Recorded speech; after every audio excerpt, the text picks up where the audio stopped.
Welcome, everyone, to the Islanders Never Say Die podcast. I'm your host, TJ, and with me here, as always, is our NHL analyst and expert, the Grumpy Old Man.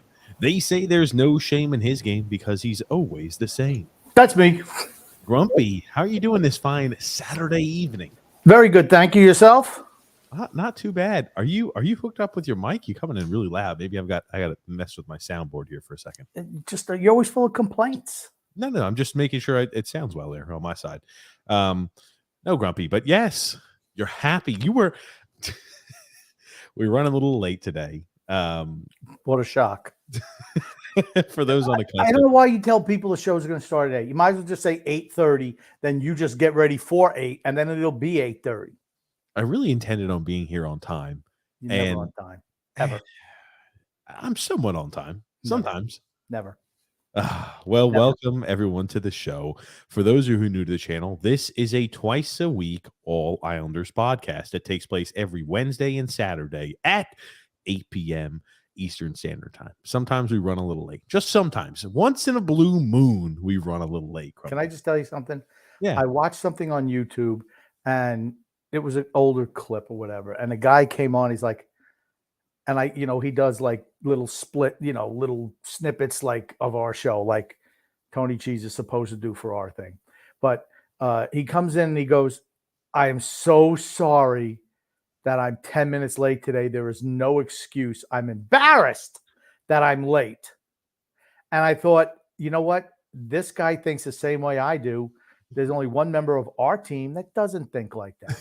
There's one member of the Islanders Never Say Die podcast group that doesn't share that sentiment, Grumpy, and I think it's you. Yeah. I'm always the guy who's saying, Grump, we got to be on time. Mm-hmm. Grumpy is right. Anyway, okay. For those of you who are new to the show, though, welcome again. Twice a week, All Islanders podcast. We cover Islanders on Wednesdays and Saturdays at 8 p.m. Eastern Standard Time live, and then we post them afterwards the next day on pretty much everywhere you can find a podcast, iTunes, etc. But if you're new to the channel, we invite you to stick around a while. We invite you to subscribe on YouTube, to like on Facebook, and to follow on Twitter. Also, if you enjoy the content and you say, you know what, I do enjoy what TJ and the Grumpy Old Man go out there. They go out there speaking their truth, speaking about the Islanders, allowing the voice of the people to be heard. go ahead and make sure to leave a little thumbs up. Today we're having a call-in episode.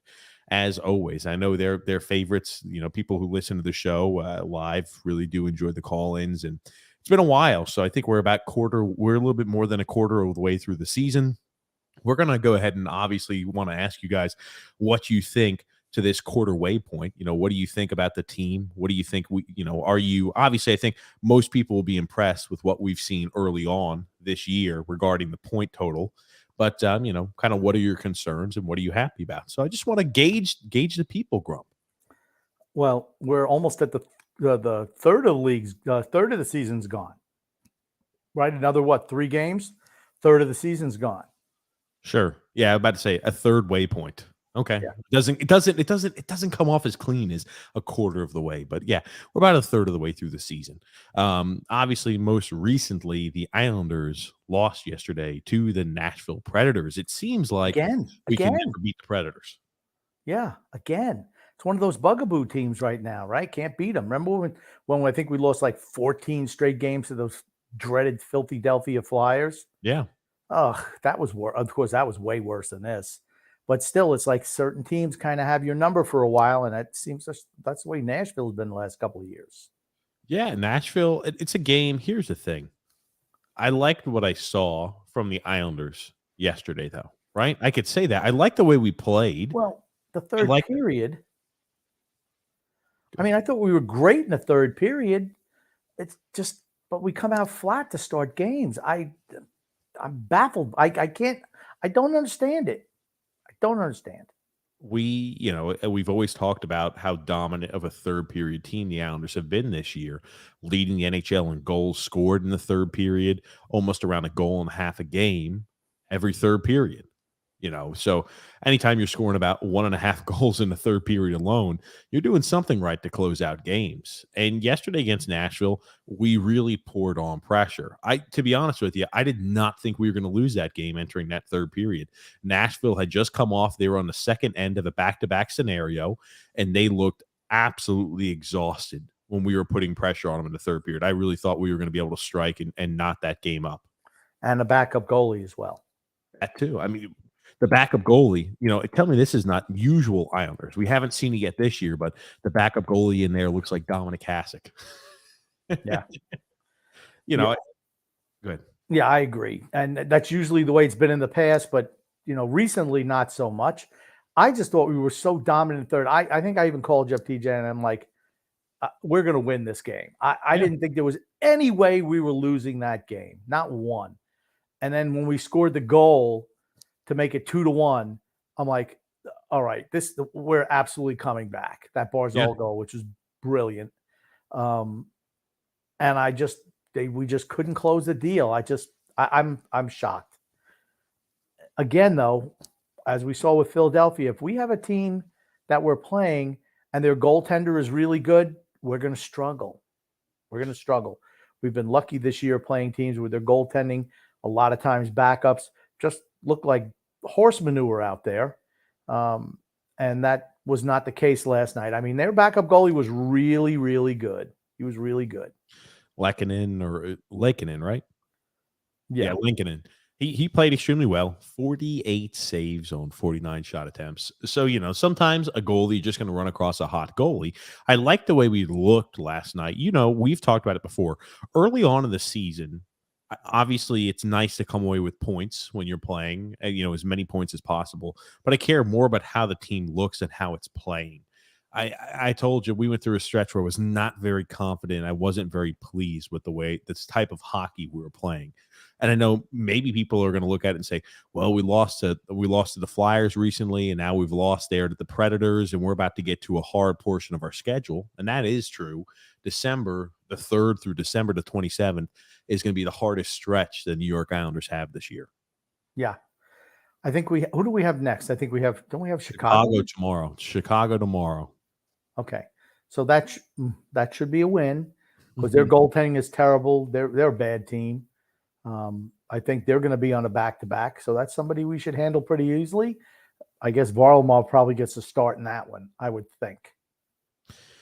Yeah, I don't think Chicago. I don't think Chicago's playing. Oh yeah, Chicago's playing the Rangers tonight. They're up Yeah. 1-0. Look at this. Remember everybody used to complain a lot about the easy or the tough schedule we had last year. How many times have we played teams on the second end of the back to back when we've got fresh legs? This will be our second time. There's really there. I would be shocked if you find a way to lose to the Blackhawks. The Blackhawks are not a team we should lose to tomorrow. They're abysmal.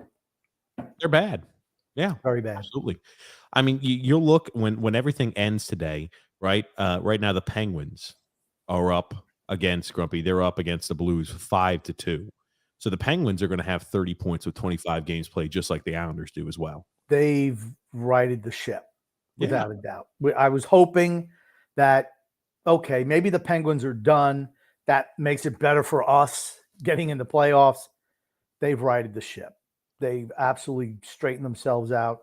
They're playing really well right now, unfortunately for us. Yeah, and early on in the year, it's more about how we play because points will sort themselves out towards the tail end of the year. They always do. When you start getting to the meat and potatoes portion of the season, when injuries start to pile up, when it gets tough on every team, that's where you like to say, right? Maybe a few bounces didn't go our way early on, but we like the way we've played. I like the way we played against the Nashville Predators. Sorokin again has been fantastic this year. It's one of these, though, we really want to come away with points against the Blackhawks and then against the Blues that we play after that before the schedule really starts to get tough. Yeah. I think we got the Devils, right? And the Devils after the Blackhawks, and then it's the Blues. No. Give me a sec. I'll pull it up for us. You keep doing this shit all the time. No. We play the Blackhawks on tomorrow at 7:30 Eastern Standard Time. Then we play the Blues on Tuesday, 7:30 Eastern Standard Time. Then we get Wednesday, Thursday off, and then we're on this trip of really tough games. The Devils on Friday, then the Hurricanes that Saturday, the Bruins on Tuesday, then we get a little bit of a rest, and the Coyotes on Friday, the Vegas Golden Knights on Saturday. So the schedule really starts to ramp up. Yeah. Okay. Well, like I said, as I've mentioned previously, this is where we're going to find out what the team's made of. Are we a team that's a legit playoff contender, or are we just kind of pretenders? I think we're, just like we've mentioned multiple times, an above average team. I think we're a team that either finishes, makes the postseason on a very, very close there to, hey, we're around 7 or 8. I don't envision us winning the division. I don't envision us finishing second in the division. I do see us maybe finishing towards the tail end of the division, but finding a way in through either a wild card or maybe the third spot in the division. And, we could also be on the outside looking in. I see both of those as legitimate realities. And the Rangers are playing like dogs, which is great for us. Yeah. That would be your number 4 spot, right? If we're fighting. I just think Pittsburgh is just like they do every year somehow. And Crosby's been really, really good. Really quickly, you talked about the Rangers playing like dogs. They're only 3 points behind us. Okay. Well, but I still think they're playing like dogs. I don't think we are, but I think they are considering their talent level. Let me just put it to you that way. I think the Rangers are a more talented club than we are, but they're not as good as us in the standings. Those are just facts. Yeah. So I know it's, we're in a spot, Grump, to where it's almost like we're getting ready. We don't know what's coming out. It's like when you're riding a roller coaster and you just see it's going up and up and up and up and up, and you don't know what's coming on the way down or what the ride looks like on the way down. And I feel like that's what we're sitting here. We're like, at least I am. I'm sitting here somewhat antsy. I'm just like, oh God, I'm ready to start seeing how we look against tough competition over this stretch in December. Just got to keep winning games. I just like more consistent effort. Not even effort, because I don't think it's not the guys aren't playing. We just seem like we start flat. And the third period, we're phenomenal, as we were last night. But, when you fall behind too much in the first 2 periods, it's tough to come back every night. And it's going to be even more difficult when you're facing better competition. Let me ask you this. You talk about coming out flat. Is any of that on the coach? Is any of that on Lane Lambert? Right, we've been Lane Lambert's done a lot of things extremely well this season. I think, right, riding the hot hand, riding Sorokin, having more buy-in from players, all of these things he's done a fantastic job in. You and I kind of talked a little bit off air. Maybe we mentioned this earlier on at a podcast early in the season, but Is this at all on the coach if you start off slow every single game? Well, you realize under Barry Trotz, we did the exact same thing.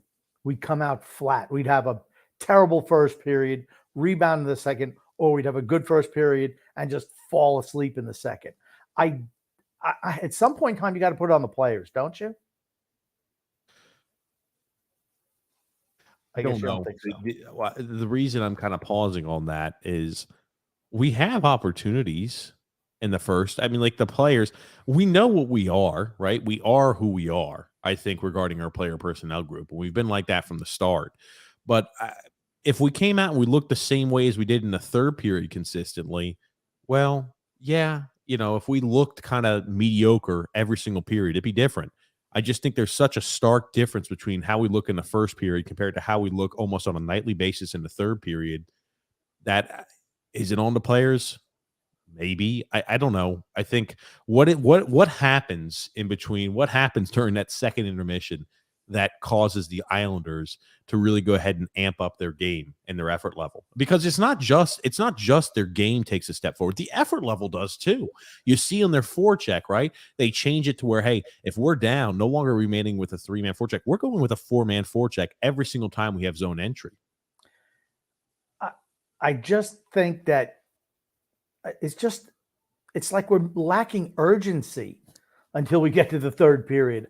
I don't understand it. And like I said, same group of guys, right, that we've had for a number of years. They did the same thing under Trotz and doing the same thing under Lambert. I mean, at some point in time, you got to kind of look in the mirror as players, don't you? I mean, Dude, okay, what do you mean look in the mirror as a player? look in the mirror. Hey, guys, we're coming out flat every game. Maybe Captain Average should come out and say, hey, guys, we need you to come out there and play a little bit tougher in the first and second periods. Maybe he needs to do something like that. I don't know. But here's the thing. It's disturbing. It's not just a one-off or so. It's like that's like what our MO for this year so far.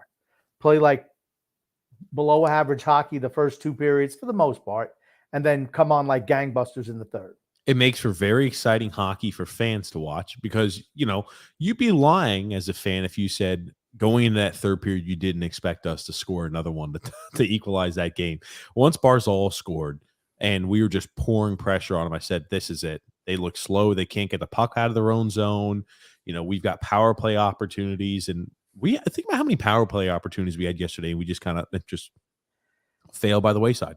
Think about how many spectacular saves Sorokin has to make to even get it to that point. And that's what I'm saying. If he's not sensational in the first two periods of just about every game, we're down 4 goals, 5 goals, and then there's no coming back. I mean, I don't know what the answer is. I don't know what the answer is. Maybe Lane Lambert needs to have like a cattle prod on it. Hit one of those guys. Get him out there. You need to get out there. You need to skate hard. I'm going to hit you. That's my thing, right? Lane Lambert's a very emotional coach. I wonder if it's like he is the impetus in between intermissions that helps spur on the effort of the players. I'm not sure. Nobody's in the locker room, so nobody has an idea on that one. It's either one or two things, right? You got to look inward and say, hey, we're professionals. We need to have more consistent effort across 3 periods. Or it's like Lane is able to do something where he's able to rally the troops almost on a nightly basis in the third period. Or maybe the troops rally themselves. I don't know. It's just to see there's such a difference between what period 1 and 2 look like compared to what period 3 look like is just very bizarre and interesting. Yeah, I don't think it's interesting. It's bizarre. And I just wish we'd be feeling better in the first 2 periods. Then what happens if we get an injury to Sorokin? Yeah, we're done. God forbid, right? Or to Barzal. This team's done. I mean, toast. As good as Varlamov has played in the backup role, he's not Sorokin. And offensively, I mean, look at our defense. Our defense is below the end line a lot of times. I think our defense, again, like we've talked about it, goaltending is the only thing that's keeping us in games this year and keeping us in a position where we are. Our defending has not been very strong for what we've seen. Oh, Grumpy. Is that the second grape drink? But I'll tell you, our defense has not been good from what we've seen so far this year, from what we had expected. Romanoff was supposed to cure all of those issues. He was supposed to be the magical elixir, grumpy old man. He was not supposed to be the magical elixir. Stop trying to sell him as somebody who rides up in the Old West and they whip something. Hey, this magical elixir is going to fix your He was supposed broken to teeth, No, falling out hair. No. He was supposed to help significantly on the defensive side of the puck. That's why we gave up the 13th overall pick for a guy who's a steady Eddie defenseman, Grump. You remember? That's why. He's got growth for offense. He's really physical. He really played well. Look at this. He's got 100 games in the NHL. He's really a good stalwart on the defensive side of the puck. He hasn't been that. Yeah, but he to me, he's always just been a defensive defenseman. Okay. That's what he's been. And I think has he excelled in that role? No. Okay. Okay. He does some things extremely well. To me, his biggest issue is positioning and awareness, hockey sense, if you will. I think that's where he struggled. Positioning, awareness, in the penalty box. Those are his three biggest issues. He spends a lot of time in the penalty box too. He did that for Montreal as well. The older you get, I'd like to think you're going to clean up your game a little bit, because as a top four defenseman, you can't be in the box. I mean, think about it. He was given that top four defenseman role when he first stepped in. They wanted him and Dobson to be the pairing together. They tried it out for about 15 to 20 games, and they said, that's not working. You're just, you're not, the relationship you guys have just isn't there yet. And he got moved there to Scott Mayfield's line, the bottom line. He's 22. You said the older you get, he's 22. He's still a very young player. He's 22. He's played like 130 games in the NHL. Okay, but he's still a young player. He's 22. I'm not saying he doesn't have room for growth. I'm saying if this was a team, right, that was designed to say we have to win now if we're going to win, that was not a smart acquisition. Okay. I don't want to go down that rabbit hole. You're asking me to bring it back to the point of it, right? I said that I think our defense, right? Romanoff was supposed to help cure some of the issues on the defensive side of the puck. The only reason we are in games is because of fantastic goaltending. We have been giving up more premium opportunities against lesser quality teams, I'd say, than we gave up last year under the Barry Trotz system. Okay. But remember, the style, we've changed stylistically. Correct. Where the defensemen are totally engaged in the offensive end. So, I mean. Correct. Now, what would Romanoff look if we played the style that we did last year? I'd argue, well, it doesn't matter, but I'd argue that we'd be better defensively than if we had Chara in there. Well, that was my point. I thought even with the system change that we're going to be, because this year, we have relied heavily upon our defense to create points and opportunities for us. In the past, under Barry Trotz, we had not done that. And, what I was expecting, right? We're going to see more chances coming the other way. But Romanoff is an upgrade, right? Most people have said Romanoff is an upgrade over, however many year old Zdeno Chara and 39-year-old Andy Green. But yet we're giving up so many more chances just because we're different stylistically. Yes. Because the defense is fully engaged on offense, which means they're not laying back, being ultra conservative, moving the puck up. That's just not how we play anymore. So there's going to be rushes coming back the other way, and your goalie's going to have to be spectacular, and ours has been so far. I don't think so. You're not putting any blame on defensive woes at times. You just say that's not, because here's the thing. What I'm trying to get at, Grumpy, is I think when we start to see things get tight, and we will go through scoring droughts, our defense, if our goaltending's not making fantastic saves, we're going to notice the warts on the defensive side of the puck, and awful. They're going to be much more grotesque and unseemly when that starts occurring. Okay. What do you think our team would have looked like last year if we had Zdeno Chara and Andy Green rushing up, going behind the net, trying to score goals? How do you think that would have been coming back? Not good. Right, but that's what I'm saying. Defense is a team game. It's not just the defensemen. Okay? I'm going to say most of our defensemen haven't, with the exception of maybe Scott Mayfield, defensively have looked shaky at times this year. But the whole thing is, it's because defense is a team game. Your forwards have to come back as well. Are we fast enough in that transition from offense to defense? Sometimes it doesn't seem like it. I mean, I knew it was going to be different. And Sorokin's had to stand on his head. And for the most part, he has this year.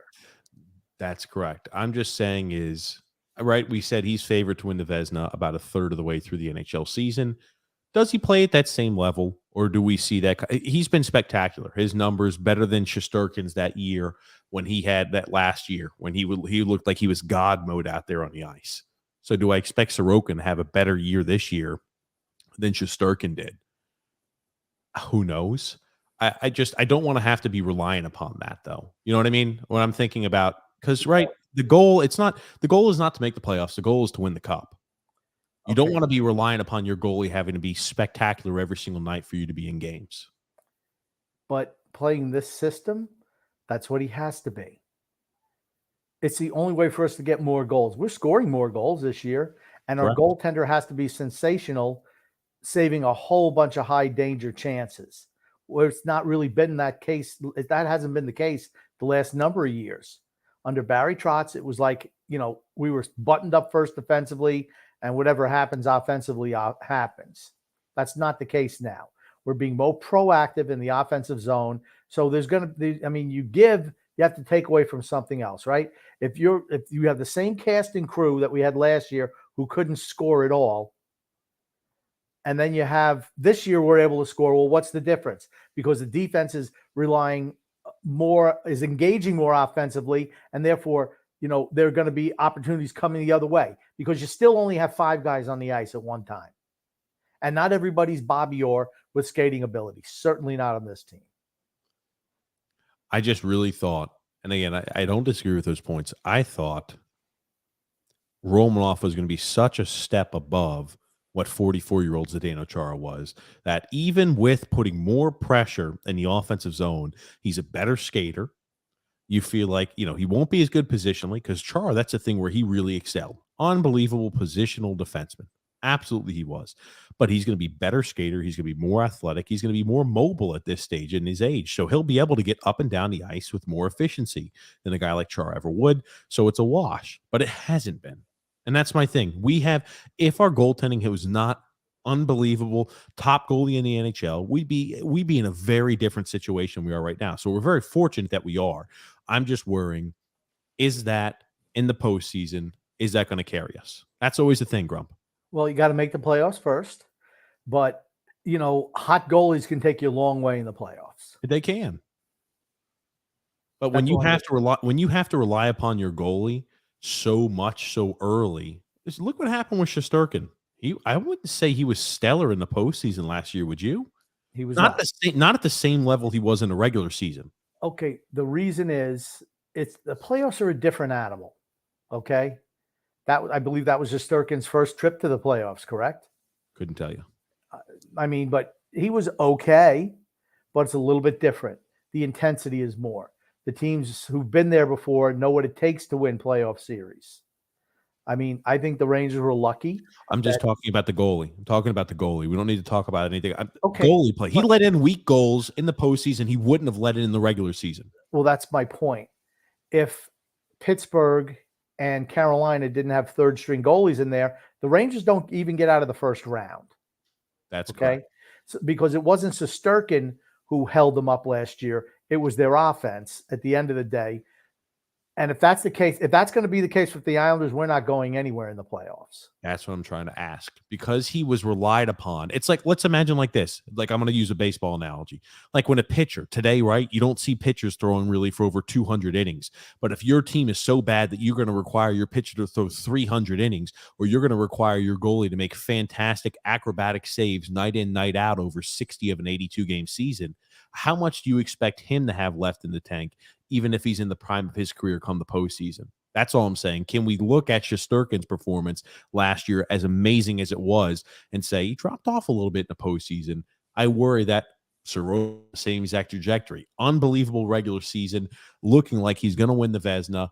Can he continue that over the rest of the season in the postseason? That's all. Well, I'm just saying I'd like for us positionally, for certain members on the defensive side of the puck to take a step up in their game.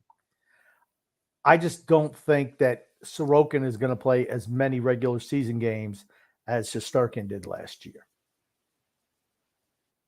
That's all I'm saying. So I think he should be fresher come playoff time.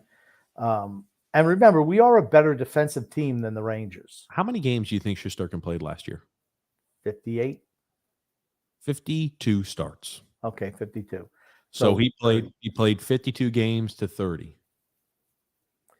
Maybe he just had a bad stretch at the end of the year. I mean, I don't know. I mean, I think we're a better defensive team come playoff time. I think we're better suited to play playoff hockey than the Rangers were last year. That's all.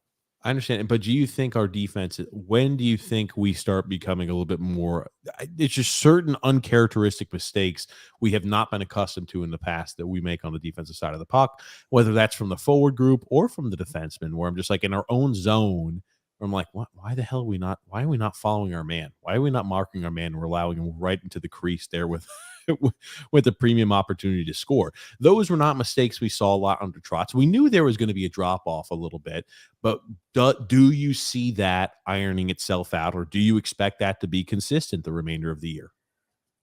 I think that I'm not saying it's going to iron itself out, but I wouldn't be surprised if we get into the playoffs that we're a little bit more conservative. Okay. Rushing the puck, more selective, which has not been the case now. It's now everybody's up all the time. That's okay. Well, so you think we might have a little bit of an adaptation to our style? I would hope postseason, and we're a little bit more concerned. That's fine. That's great.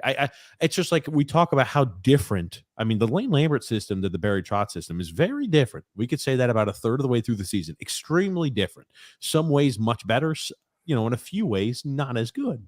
So, but hey, we've had fantastic goaltending. We've had a lot of things we can rely upon that have been very, exciting so far this year. The third period comebacks are exciting to watch as fans. I just want to see more consistency all three periods. True. I 100% agree with that. Well, Grump, what else do you want to say before we get into the ad read? Because today's a call-in show. You haven't. I just want to make sure you have a chance to share anything else you want to share here. I mean, is it me? Or does Bailey really suck? Does Holmstrom really suck? Does Average Andrews look below average? Remember, he got off to that hot start. He's looked kind of invisible lately. And how good is Matt Barzal? I mean, I think he's been tremendous. Barzal's been great. He scored another one yesterday. And I know he had the breakaway, too, that he hit it off there at the goalie's pad. I think he's looked great this season. I think he's going to earn – Jesus, Grumpy already on drink 3. I hear you, buddy. Dude, what? Okay, moron. Look, there's 2 here, and here's the one that I finished, which I was already halfway done before we started. Stop questioning me drinking while you're doing whatever it is you're doing. I don't have you up on the screen very often, but wearing a silly little chipmunk shirt. Buc-ee's, Grumpy. Before I get distracted, though, I tell you, who doesn't love Buc-ee's? But I think he's earned every single penny of his contract that he signed for the future. He's earned every bit of his contract for this season as well. I mean, how could you not be excited with what Matt Barzal's produced on the ice? I love it. And think about it, right? He had an amazing feed to Oliver Wahlstrom early on in the game. Wahlstrom didn't get the puck up. I mean, it was a nice save, obviously, against him, but that's when a Wahlstrom should be putting home. Or yes, he needs to get a much higher quality shot off there. Yes, Barzal creates. He provides these opportunities, and you've got a guy who needs to be able to finish there who doesn't. I think a big issue is a lot of the Islanders get caught puck watching when he's rushing the puck up. They're just kind of standing still. There was one play yesterday. He was 1-on-4, and it's like everyone else was just stationary. You got to move. I mean, if they're not capable, once again. You need to get players who are capable of that because he's a truly special talent. Lou Lamoriello needs to go out and get players who can play with him. I know he said, "Oh well, he should change his play." I consider it dumbing down his play to fit with those guys. No. Get players who can play with him. Guys who have speed. Guys who can really skate. Guys who have that innate ability to get open where he's going to find you. And right now, we don't have a whole lot of those guys on the team. I will say that we talk about dumbing down his play. You should never do that. You should find complementary pieces to his game because what he does is truly special. Um, another thing I wanted to mention, kind of on the topic but off the topic, Sebastian Aho has quietly played extremely well after maybe struggling the first few games. He was given that opportunity to be an every night defenseman. That's what happens when you give somebody an extended chance and let them learn from their mistakes. That's what happens. They've never done that before. Never. And I want to talk about the chance that's been given to Simon Holmstrom, right? Kyle Palmieri today was placed on IR. So, with certain teams, they're very mysterious about what's going on, about what the length of the injury is and everything like that. But Kyle Palmieri on IR today, Grump. Is that really a loss? Is that really a big loss for us? Okay, let me ask you this. Who would you rather have in the lineup? Simon Holmstrom or Kyle Palmieri? Neither. I'd rather have you had to pick one. Who would you rather have in the lineup? Mine is Kyle Palmieri for Simon. I'd rather have Atu Ratu in the lineup. Oh, stop. You do this shit. I'm asking you to pick between one or the other. Ratu's not ready. Neither is Holmstrom. So you're asking me to choose between urine and feces. Okay, yeah. You can drink urine. You got Josh Bailey. Josh Bailey's playing too. Josh Bailey's injured. Josh Bailey, his upper body is still injured. He's not on IR, but he didn't practice again today. Remember, he's been out for a while. That's why Johnston and others, Cole Bardreau, have been getting chances up in the lineup, is because Josh Bailey's still out. Simon Holmstrom has been replacing Kyle Palmieri. Simon Holmstrom, 5 games through. The amazing Simon Holmstrom. He looked good the first game, I think. And I said, everybody's like, whoa, Simon's earning it. He should be up here. He's this, he's that. You know what? Holmstrom has been invisible the last 4. He's played 5 games, 1 assist on the first line with power play time. I don't know what, that doesn't foot the bill for me. You want to know something? I didn't even realize Bailey was not playing. I thought he was playing yesterday. Okay, that's that's a quintessential Josh Bailey. You don't know when he's in the lineup. You don't know when he's out of the lineup unless you're actually looking for him. But yeah, Bailey didn't play yesterday, didn't practice again today. Kyle Palmieri's on the IR now. So that means that Simon Holmstrom, right, is going to be continuing to get an extended stay. I just always have thought, and again, I'm not going to go down this road too in depth, but Simon Holmstrom on the first line still. Why the fuck is a guy who never produced on the offensive side of the puck in the AHL on the first line in the NHL? Your top line is designed to put the puck in the net and score goals. Simon Holmstrom doesn't do that in the AHL. Why has he just been gifted this opportunity in the NHL? It makes 0 sense to me. I liked what I saw the first game. He's a bottom 6 guy who could put effort in. I have not liked the last 4. Because Lou Lamoriello drafted him, and they want to do everything they can to get him in the lineup. I'm sorry. Bailey apparently did play yesterday. I thought he did. He was invisible. I thought I saw him out there, missing a pass, but he was invisible. I thought he did play yesterday, but he was invisible. Okay. How is that different from any other game? Okay, well, then it was me who was not paying attention to Bailey. Okay, thanks, Dave, for that pony board. Yeah, he did want to play, and that was his first game back since the 26th. He played against the Flyers too. Okay, yeah, he's been back, but he's just terrible. Maybe he just missed practice today. I don't care. What's the difference? What's the difference if he's at practice, if he's at games? He's just a. You know what? You know what he reminds me of? You ever watch the Academy Awards, particularly in the olden days, where they were in the big auditorium, the Dorothy Chandler Pavilion, where everyone's sitting in the stands, and you ever notice how the seats are always filled? It's like, so no one has to go to the bathroom. Well, you know what they do when someone has to go to the bathroom? They have seat fillers come where they just sit there to make the crowd seem filled. That's what Josh Bailey is. He's a seat filler at the Academy Awards. That is his career. When somebody has to go to the bathroom, they just sit Josh Bailey in the seat so it looks like we've got 5 guys on the ice. That's what it's like instead of 4. You know what, Grumpy? You know how much I really watch the Academy Awards and keep up with all that stuff. I assume that I know you movies, don't. Right? I know you don't. That's why I went through the explanation of what he does. At the Academy Awards, when somebody's got to go tinkle, they don't want empty seats on television. So they just sit somebody in there. And that's Josh Bailey. And as soon as they come back, Josh Bailey gets up, goes wherever somebody else has to go to the bathroom. He's a guy who keeps the seat warm for somebody else. Getting back, I like the comparison. I like the analogy, but it's getting back to the Holmstrom point. Holmstrom is just like that as well. Holmstrom should not be getting first line minutes. He should not be, right? Like, you look at all Matt Barzal, look at how special Matt Barzal is on the power play. Look at how special he is when he's out there on the ice. Simon Holmstrom, it's not as bad as loading up a guy like Leo Komarov on his wing. It's just as bad. It's worse. It's worse because Leo Komarov at least knew how to play. He wasn't afraid to throw the body. This kid, with the exception of the first game, he's allergic to corners. I called it on draft night. Josh Bailey 2.0. That's what I call this guy. He's a poor man's version of Josh Bailey. He blows. Jeez. He sucks and blows. Well, I think I don't want to go ahead. Let me tell you something. Simon Holmstrom is like the kielbasa queen on the old Howard Stern show. Who's kielbasa queen? Look it up. Oh, God, probably not. I don't want to get my computer. It was on the old Howard Stern TV show. It was on WOR Channel 9. They had the kielbasa queen. She had the ability to do things with her mouth.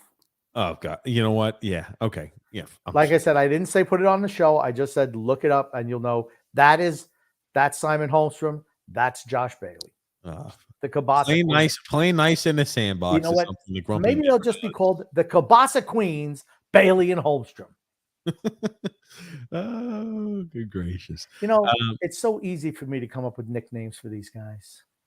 I don't think that's a very endearing one. That's for certain. It's not, but it's true. Oh, I'll tell you, Grumpy. It's when we look, though, I want to go back to Holmstrom. I don't want to malign his name because I think realistically, just like with Leo Komarov, remember, his skill set does not dictate that Leo Komarov should ever be on the first line. I think the same exact thing as Simon Holmstrom. My expectations of first-line players are going to be more than what I expect from a guy who's a bottom six player. Simon Holmstrom, as a rookie in the NHL, at best, is a bottom six guy. That's where I think he'll be for probably the majority of his career.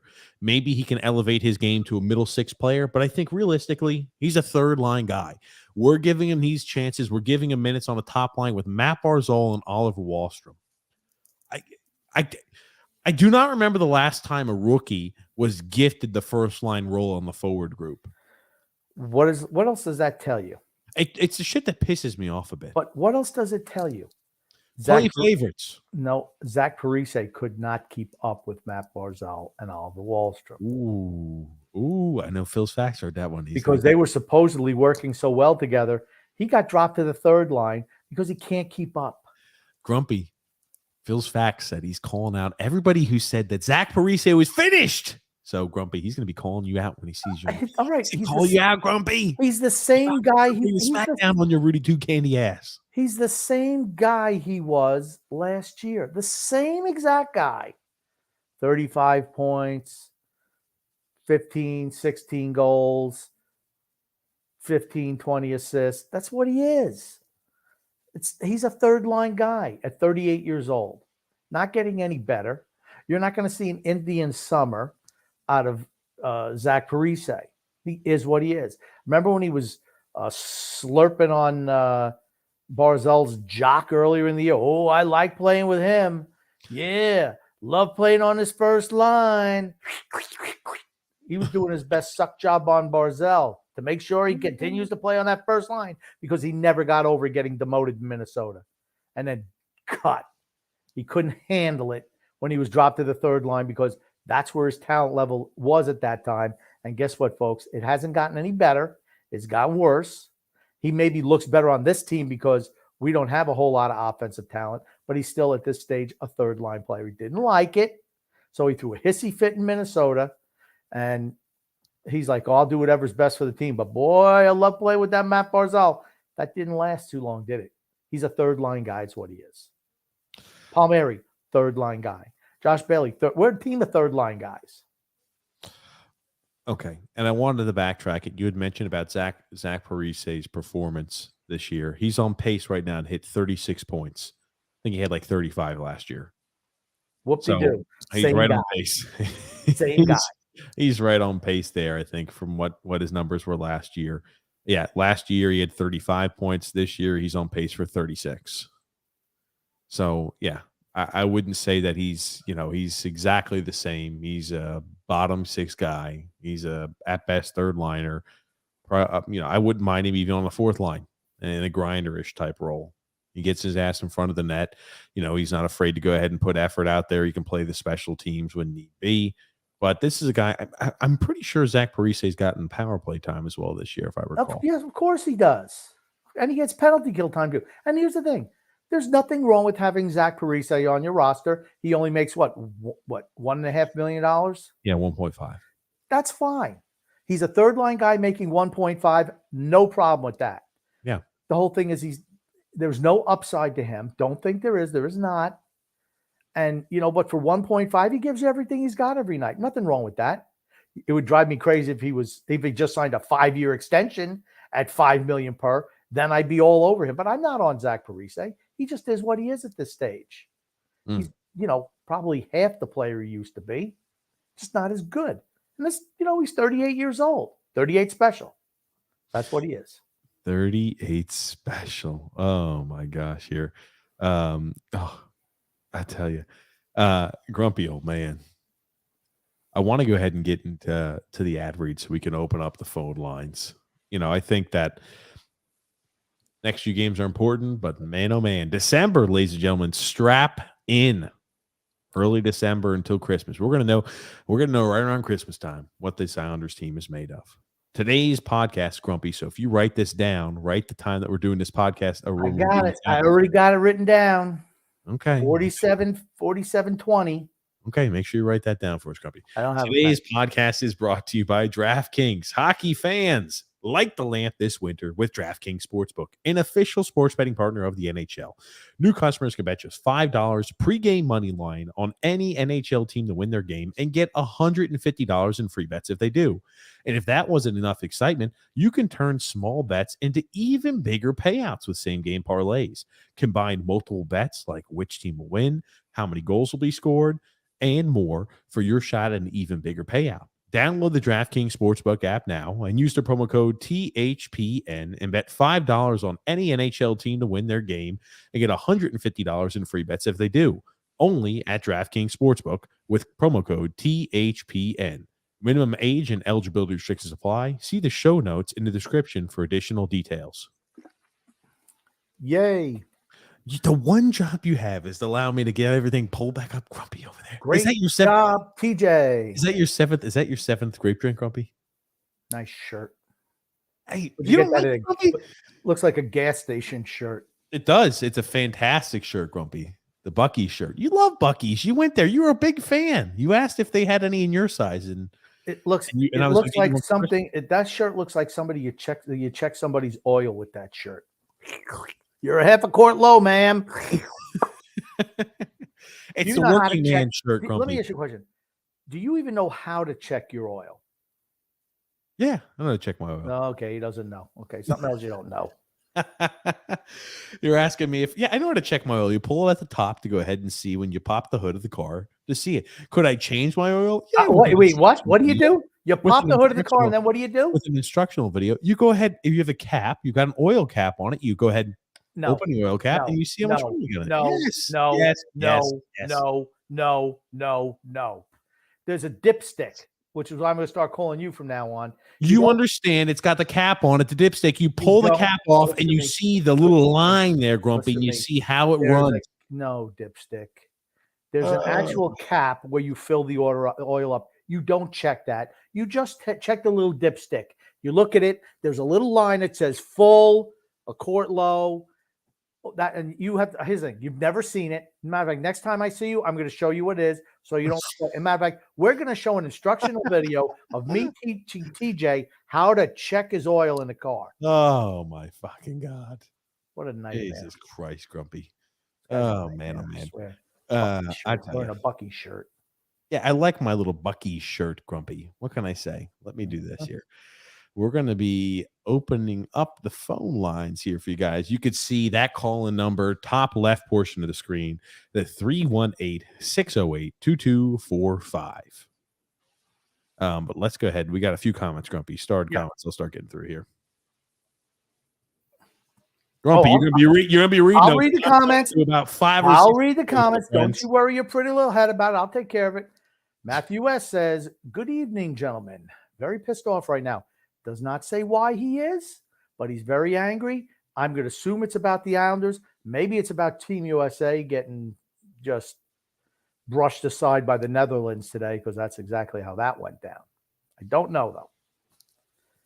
Oh, it's right there, Grumpy. Oh, I'm sorry. Same person. I was looking for a different name. Matthew S. also says, "I'm so sick and tired of losing to those arrogant penises from Trashville," meaning Nashville. Not a big fan of the Nashville Predators. They do seem to have our number as of late. That's for certain. Andrew L. says he can't wait to hear from Andrew G. from Newsday. Andrew Gross, Grumpy. Andrew G. from Newsday. And he also says, "How long till TJ mentions he was right about USC?" Grumpy. First of all, he wasn't right about USC. I was right. I was right about USC, Grumpy. I was right saying the Utah Utes were going to bring the absolute ass whooping on those USC Trojans, Grumpy. I was right when I said, Grumpy, this last week, and I said it on this show. I said it on the last show. USC are choke artists. They can't win a big game. They can't win the moments big. And you said, USC is going to find a way to win. They're going to do it. And I said, you're going to see them choke under the pressure as they usually do. I went, okay. I'm pretty sure that's exactly what happened. And it happened, Grump. Can I tell you what did happen? They lost. That's what happened. They did lose. They lost. That's right. Caleb Williams, who was the front runner for the Heisman, got injured in the second quarter, and he was not the same player. He was limping. His thumb was hurt. It was obvious he was injured. Doesn't matter. They lost. But all I said was USC would be in the BCS championship playoff game within 2 years. They were one victory within being in it in year one. Didn't happen. Next year's another year. TCU loses today. TCU is still going to be in that championship game since they were undefeated. Here's what your Final Four is going to be. It's going to be Georgia. Why don't you say this for tomorrow, huh? It's going to be Georgia, Michigan, TCU, and Ohio State. I think there's no way the bowl committee wants to have Ohio State and Michigan play 2 weeks apart. No way. You hear that right there? I did. That's the closing on the USC season after they got their asses whooped again by the Utah Utes, Grumpy. You know what this is? I'll make it for all those who listen at home. That's right, because I often closing of the book on that season for them. Injuries are not a reason as an excuse maker, and it's not. But they did have some guys banged up. That's not what beat them. It was their lack of defense in big moments. That's what beat them. Their shitty coach and that shitty team that they've got. That's what beat them, Grumpy. A team that was miserable USC Trojans is what beat themselves. He took a team in 1 year who was 5-6, had no recruits, to 11-2. That's not true. They did. It's exactly true. It's exactly true. You know what, Grumpy? I just can't wait. I was right about the Grumpy. You weren't right about anything. Oh, Grump, don't even bother it. Don't bother it. You know what you do? You just strap yourself in, just like you're going on the roller coaster, just like we're all getting ready for the Islander season. We're getting ready for this December. You just strap yourself in and enjoy the ride, Grump, and we're talking football. I just wonder if Michigan, I don't know if Michigan's winning tonight. I'll be interested to see. You're watching the game. Who the fuck? I'm not watching the game. Let's see what's going on here. I don't even know. Looks like they're losing. That's why you said that. Who's losing? Michigan? They're down in the second quarter. Can you turn the TV off? But you see what I mean? What did I say? What did I say on Thursday? What happens if Michigan, TCU, and Oklahoma lose? Because somehow okay, stop. Okay, this is not the Teach Any Grumpy Old Man show. Control yourself, okay? Please. And Michigan's not losing tonight. I'll just give you the answer to that. I'll give you another free answer. Michigan's not losing tonight. Let's get back to some more star comments. Why don't you put another comment up? Well, hold on. Andrew L., I think that's a good question. How long was it until I answered that? I want to answer this, Grumpy. I didn't even have to bring it up, Andrew L. Somebody else did for me, and that was great. Oh, man, who doesn't love that? Grumpy and that USC Trojan squad taking the big, fat L. That's not a loss. Take the L. Okay. AP says, whenever I see AP, I just think of advanced placement something. I think of the Associated Press. Maybe December will be painful. I don't know. Is it because He has a surgical procedure coming up in December. I don't know why December is going to be so painful. Maybe he's thinking about the Islanders' schedule. Oh, here we go. Okay, Grumpy, we're talking Islanders. What is? I'm just reading the comments because you're picking selected comments, which is a smart thing to do, honestly. AP then says, I think we're fecked in December, but we're making the playoffs. So he's a little bit negative about the month of December, but thinks we'll right the ship and make the playoffs. Nice way to ride that fence, AP. I do appreciate it. You go to the TJ Hall of Fame with that comment. No, he didn't ride the fence. We're going to struggle, but again, he thinks we're a team right on the outside, are going to be right in the playoff spots. Okay. Ponyberry Curtis, Grumpy. Ponyberry Curtis says, boys, I'll try not to be as annoying tonight. You are not annoying. He was annoying. Don't lie to him. He was annoying, but he'll be much better tonight, and I believe him. I think he was on some type of Ritalin or something because he was crazy last time. Ponyboy Curtis says, wow, TJ, nice Buck Ease t-shirt. You like that video I sent you? I did like the video. That's what inspired me to wear my Bucky shirt. There it is, Grumpy. Matthew S says TJ time equals 30 minutes late, right on time. I hate when he's late, which is every single podcast. There's no way you should be late. No way. You tell somebody a certain time, you make sure you're ready to go on that time. I'm sorry. My time is valuable. I shouldn't have to give you an extra 30, 45 minutes, an hour and a half until, he's like one of those guys, a musician. Well, if TJ knew anything about concerts, where they're supposed to start a show at a certain time and they float in late and everyone's standing there chanting, "Ooh, TJ." I'm getting used to shows this. up an hour late and then plays a 20-minute set and leaves. That's what he's like. Hey, James, you're live here with TJ and the Grumpy Old Man. How are you? Hey, what's going on, guys? Not much. What have you seen so far from the Islanders this year? About a third of the way through the season, what's excited you? What's made you nervous or have angst towards this year? Well, for once, I couldn't see the game last night. I couldn't find it. Couldn't find it anywhere. I have the hockey package. The other night when they played the Flyers, it was on Hulu channel. Could not find it anywhere. I think it was on ESPN Plus. ESPN Plus. Mm-hmm. Oh, was it? Well, there you go. What's making me nervous right now is the penalty kill. I mean, they're giving up. In the beginning they were fantastic penalty kill, but I'm getting a little concerned about their penalty kill. Although I'm pissed off about that Philly game. They had a 5-on-3.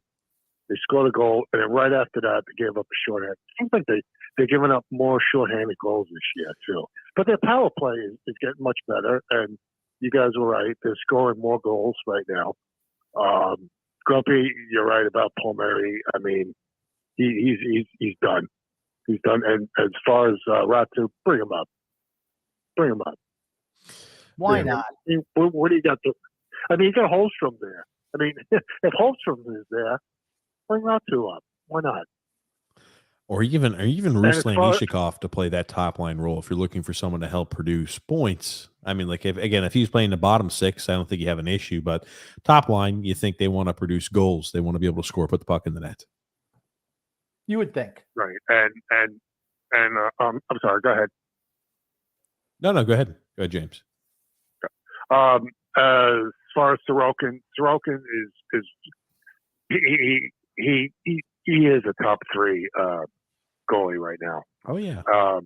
As far as Sorokin, I think they're playing him too much. I mean, I think Halak is not Varlamov as far as backup, but I think Halak should play a little bit more. I think Sorokin is playing a little bit too much. Maybe he's getting tired or something. And when I think as far as Varlamov, just to let you know, there's another. Varlamov, Go ahead, James. Say what you like about Varlamov, and then I'll touch on Varlamov. I don't know if I want to trade him right now. I think they. I mean, unless Sorokin can play I mean, once the playoffs start, Sorokin's going to play every game in the playoffs. That's my opinion. But when the trading deadline comes, I don't know if I want to give up Varlamov right at that point. I think they still need him until the playoffs come. Yeah. Maybe at the end of the season, get rid of him. I don't. Yeah, and thanks for the call there, James. We'll talk about that. Okay. We'll talk about that, Grumpy. When we're thinking here about, and when we're thinking about Varlamov, I don't think his rights are going to do much, just because he's at the end at that contract. He has to be moved at the deadline. Yeah, if they're going to move him, they have to move him at the deadline. Has to move at the deadline. He mentioned Halak. Halak's been terrible this year. Shesterkin, rumor has it, there's been some scientific study that when hockey players get married and have children, they're just not as productive as they used to be. Who knows? And there's been some type of scientific data has been culled with that type of scenario. So that's all I'm saying on that. So maybe he's got a little bit of I've got my kid, and that's the only thing that's my world now. Well, when you have children, that is absolutely the case. Well, I want to get to other points that he brought up there too, Grumpy, that James brought up. When we look at the team, right, I think, as we've mentioned, goaltending, they've relied too much upon Shesterkin. I just crunched the numbers. If we continue to play Sorokin at the same rate that we're playing him at now, assuming Varlamov doesn't have any times that he's banged up, injured, etc., Sorokin's on average to play 56 games this year. That's okay. More games than he's ever played before in the past. That's okay. I'm not saying that's an issue. I'm just saying that's right. We talk about the load. Maybe it does have an impact. Maybe it doesn't have any impact at all because he's a young goalie in the prime of his career. So I'm just saying 56 games is more games than he's ever played, I believe, in a regular season so far. So it's going to be a little different for him on that side, I believe. As long as he's spaced out and getting the appropriate rest, I don't see why it's a problem. He's not playing back-to-backs. We haven't had a bunch of back-to-backs. I mean, I think he's fine right now. He's not showing his time. Varlamov's been really good when he's come in. Yep, he has. Yeah. And again, he played, I think, 50 some odd games last year, but not 56 or 57, whatever it is going to be at this year if they continue at the same pace. Grumpy, more comments here there for you. Yeah, this is indeed, Drew L says, this is indeed a 2-time-a-week podcast. But you know what happens 4 times a week? TJ starting his podcasts late. That is true. Painfully true. Would you like to comment on that, TJ? Yes. With the same veracity as the USC comment, maybe you should comment on your lack of punctuality. I will say we forgot to even mention that we have another podcast, Grumpy, called TJ and the Grumpy Old Man, that takes place every single Thursday, 9 p.m. Eastern Standard Time, and every Sunday, 8 p.m. Eastern Standard Time. So tomorrow, 8 p.m., after you just get done with a big day of watching all these football games, you can go ahead and watch TJ and the Grumpy Old Man tomorrow, 8 p.m. Eastern Standard Time. You could find it in the link in the description below, or you could find it here as a featured page on our YouTube channel, TJ and the Grumpy Old Man. There you go. Go ahead. You want to come at my punctuality? Go ahead, Grumpy. I'll take the shots. Go ahead. Go. I know you should speak about your lack of punctuality. You were very vocal about USC not making it, and they didn't, and deservedly so. They lost yesterday. But I think you should absolutely talk about your lack of being on time for doing podcasts. No comment. No comment. There you go. Yeah, there you go, Grumpy. There you go. Okay. Frank Kaplan says, lack of depth and needing third periods to win are catching up. I'm done watching Holmstrom. He's a horrible player. He has zero skill. Lou sucks and had to try and validate his pick by having Puppet Lambert play him with Barzal. I've never seen such a talented player wasted like Barzal. I can't stomach seeing Lou under Section 224 in his suite. Launch him, please. Now, I want to say that is probably not as positive a comment as most Islander upper management would like to see, but that doesn't mean that it's not true. Our whole team is made up of third-line players. We've been, for the most part, underwhelming the first 2 periods, but been great in the third and had sensational goaltending to keep us in the first 2 periods. And Holmstrom just sucks. he has turned in, like I said, with the exception of that first game where I singled him out for doing a nice job going into the boards, getting to the dirty areas. He's resorted to the same piece of trash that I watched in the playoffs last year. He is terrible.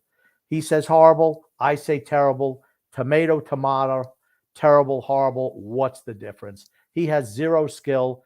That's true. He has no skill either. I want to bring up here too, James, that also when he's on the phone, we didn't have a chance to talk about this, but I'm glad he commented too.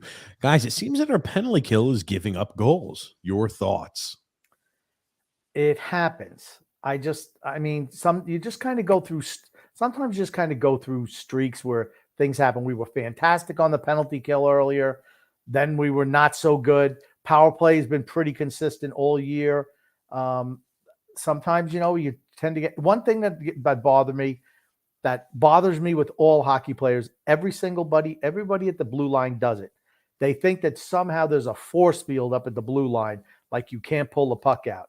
And if a guy presses too much, you can get that turnover, which leads to a goal down the other end. Sometimes discretion's the better part of valor. Skate the puck out of the zone. Let everybody recycle. Dobson did it yesterday, and it wound up costing us in that game. That was the third goal. Second goal or third goal? That was that last goal, Grumpy, they scored. Okay. But the whole thing is sometimes you just got to skate out of the zone. You don't have positioning. The guy forces the puck off your stick. It's a goal, game over. I mean, that's what happened there. And the Islanders aren't the only team that does that. A lot of players do that. They just think, I cannot take the puck back out of the zone. No, sometimes, like I said, discretion, better part of valor. Take it out, recycle it, and start over. Yeah, I don't disagree on that. And another thing about the penalty kill, before this year had started, in the past under Trotz, we'd always been about in the teens regarding our penalty kill. When we started the year, we were number one. And that's when I remember people were like, "Oh, you're being so negative." I said, "Well, we're gonna all things, the rule of averages, you're going to be right around kind of where you were in the past." We didn't really make too many additions. Char used to kill penalties as well. We had additional penalty killers. So, it wasn't like, hey, we took a huge loss regarding the PK. I think we're still kind of, where we have always been in that area. And, we're going to go through ebbs and flows, just as you had mentioned, Grumpy. But around the teens is always where we had averaged under Barry Trotz on the penalty And kill. the whole thing is, remember, Mayfield's back. So he's, in essence, taking Chara's spot on the penalty kill now. Yeah. Grumpy there. Matthew S. says, by the way, I've seen a guy, for the most part, so snake-pitting when it comes to scoring goals like Barzal. He was all over the ice last night. He's been really, really good. And here's the thing. He's shooting the puck a lot more than he usually does. I mean, he's just not getting that puck luck. Last night was a fantastic goal by him. Just tremendous. He's had shots that guys are making tremendous saves on. He's hitting the post, hitting the crossbar. It just happens sometimes. But the fact is, he's still producing for the team.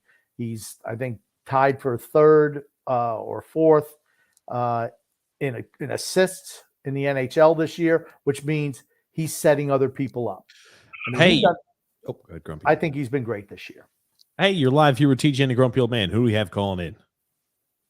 Hey, it's Pony Boy, aka Jerry Springer. Can you hear me good or no? Yes, we can. It's. I think Andrew Gross. I think I remember. Yeah, you there, Pony Boy. No, that's not. I don't know, dude. I don't know who that is. But I'm in the line on the drive-through right now, so if I get cut off, it's because I got to order food. I'm not trying to. It was a long line, so I figured I could try to get the call in. But yeah, dude. I mean, I think the best case scenario for us right now is, the Hurricanes are probably going to finish first. Maybe the Devils slide into second. Maybe we can stay in third, and then maybe you get Pittsburgh in fourth. Maybe the Rangers don't make the playoffs. Maybe they get that fourth spot. Who knows? But yeah, and then I think that we could beat New Jersey, and then I think out of a tired Penguins Hurricanes matchup that might go 7 games. Maybe we can win a few games in that series too. But yeah, I'm gonna let you guys go because I'm in the drive-through. What are you eating, Pony Boy? That's the question. What are you drive-throughing right now? I'm 3,000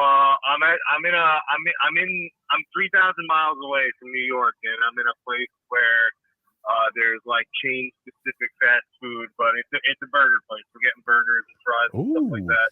Little burgers and fries. Well, we'll talk about that. Thank you for the call on Pony Boy. What do you think about? Hold on, yeah. What do you think about the fact that we can't beat Nashville no matter what? We'll talk about that too. Nashville, Grumpy, and we'll talk about postseason, what it could look like matchup wise. One thing quick. I was at the game 2 years ago where we lost 8-0 against Nashville, or it was like 8-1 or something like that. I was at the Coliseum for that game, and dude, a crazy fight broke out. If it was filmed, it would have been great for your fan fight segment. But dude, I saw a Nashville fan, dude. I swear to God, bro. His glasses, like the glass from his glasses were in his face, dude. His face was leaking. Like this guy got busted up really bad. Like when you're walking around the Coliseum, like around the seats before you go into the section where you sit. Dude, what the fuck, bro? This guy got fucking mauled, dude. A Philly fan must have at a later time and tell you more fan fight stories. Okay, sounds good, Pony Boy. Thanks.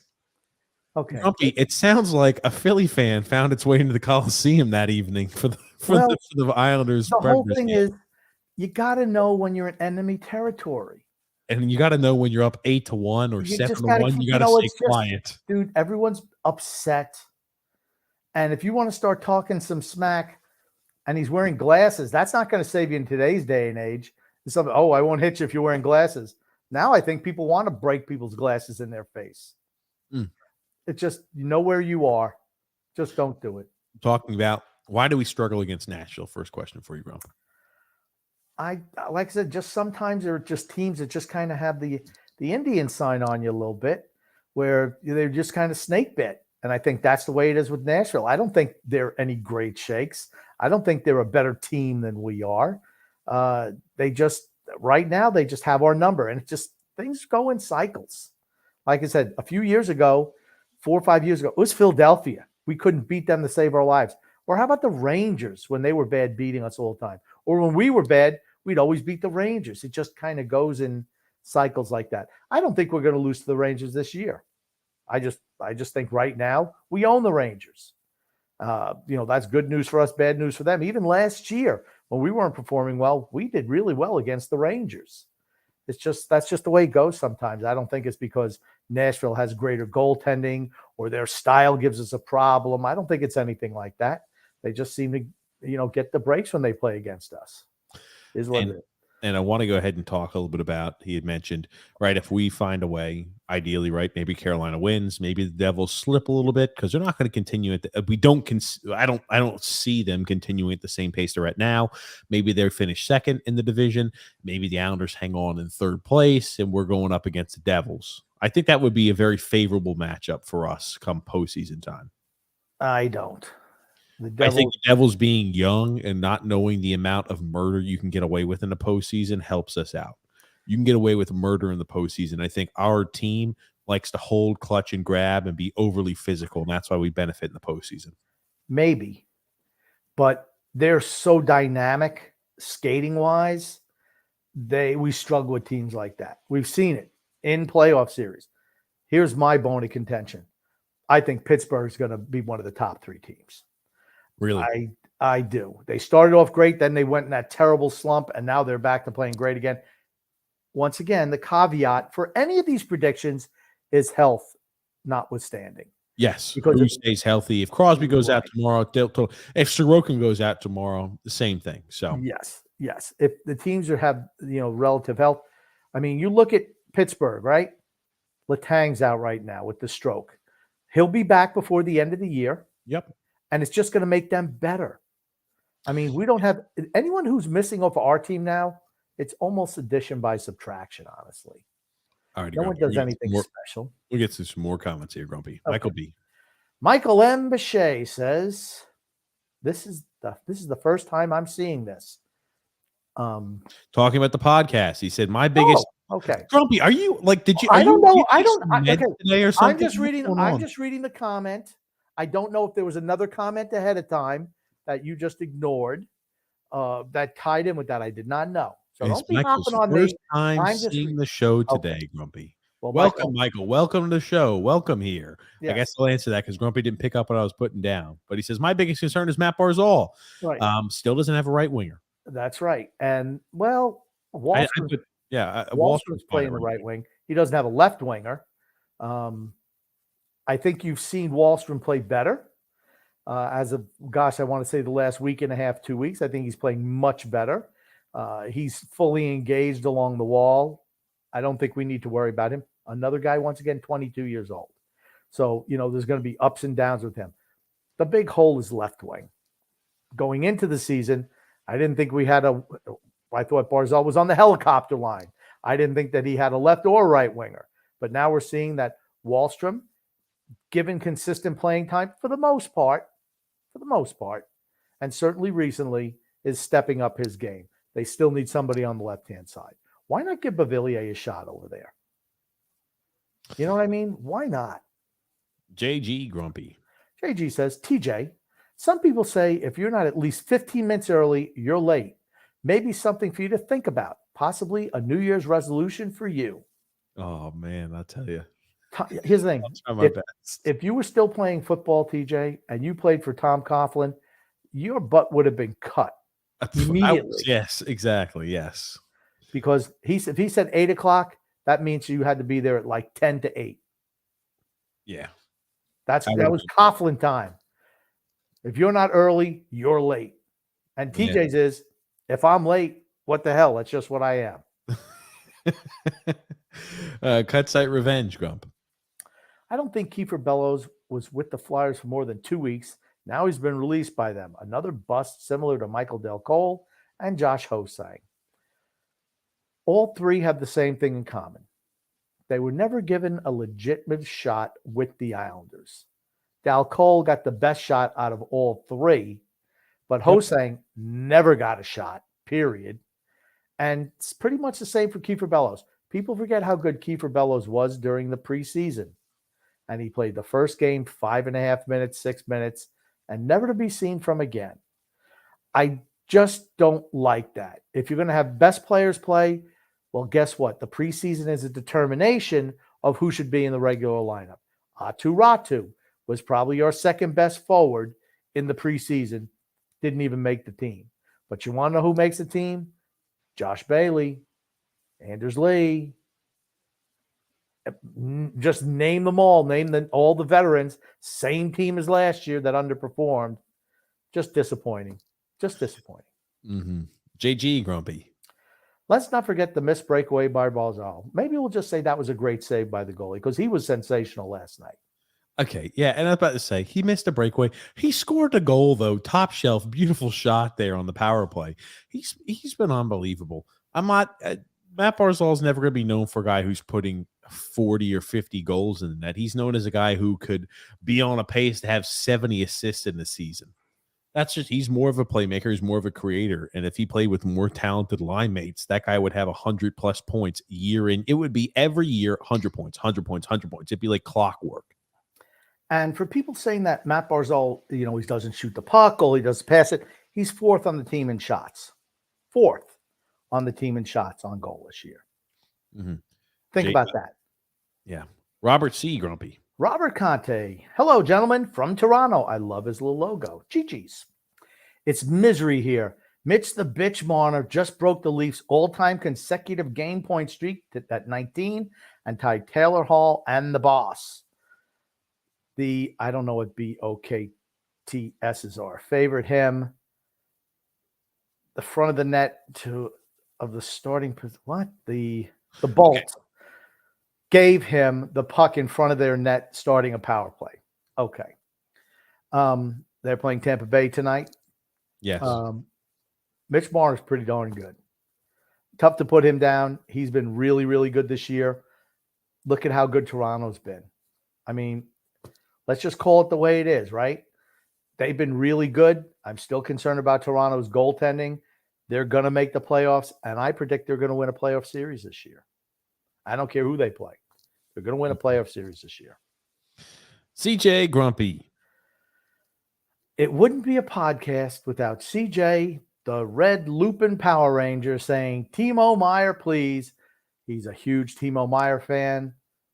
we don't have enough ammunition to get Timo Meyer.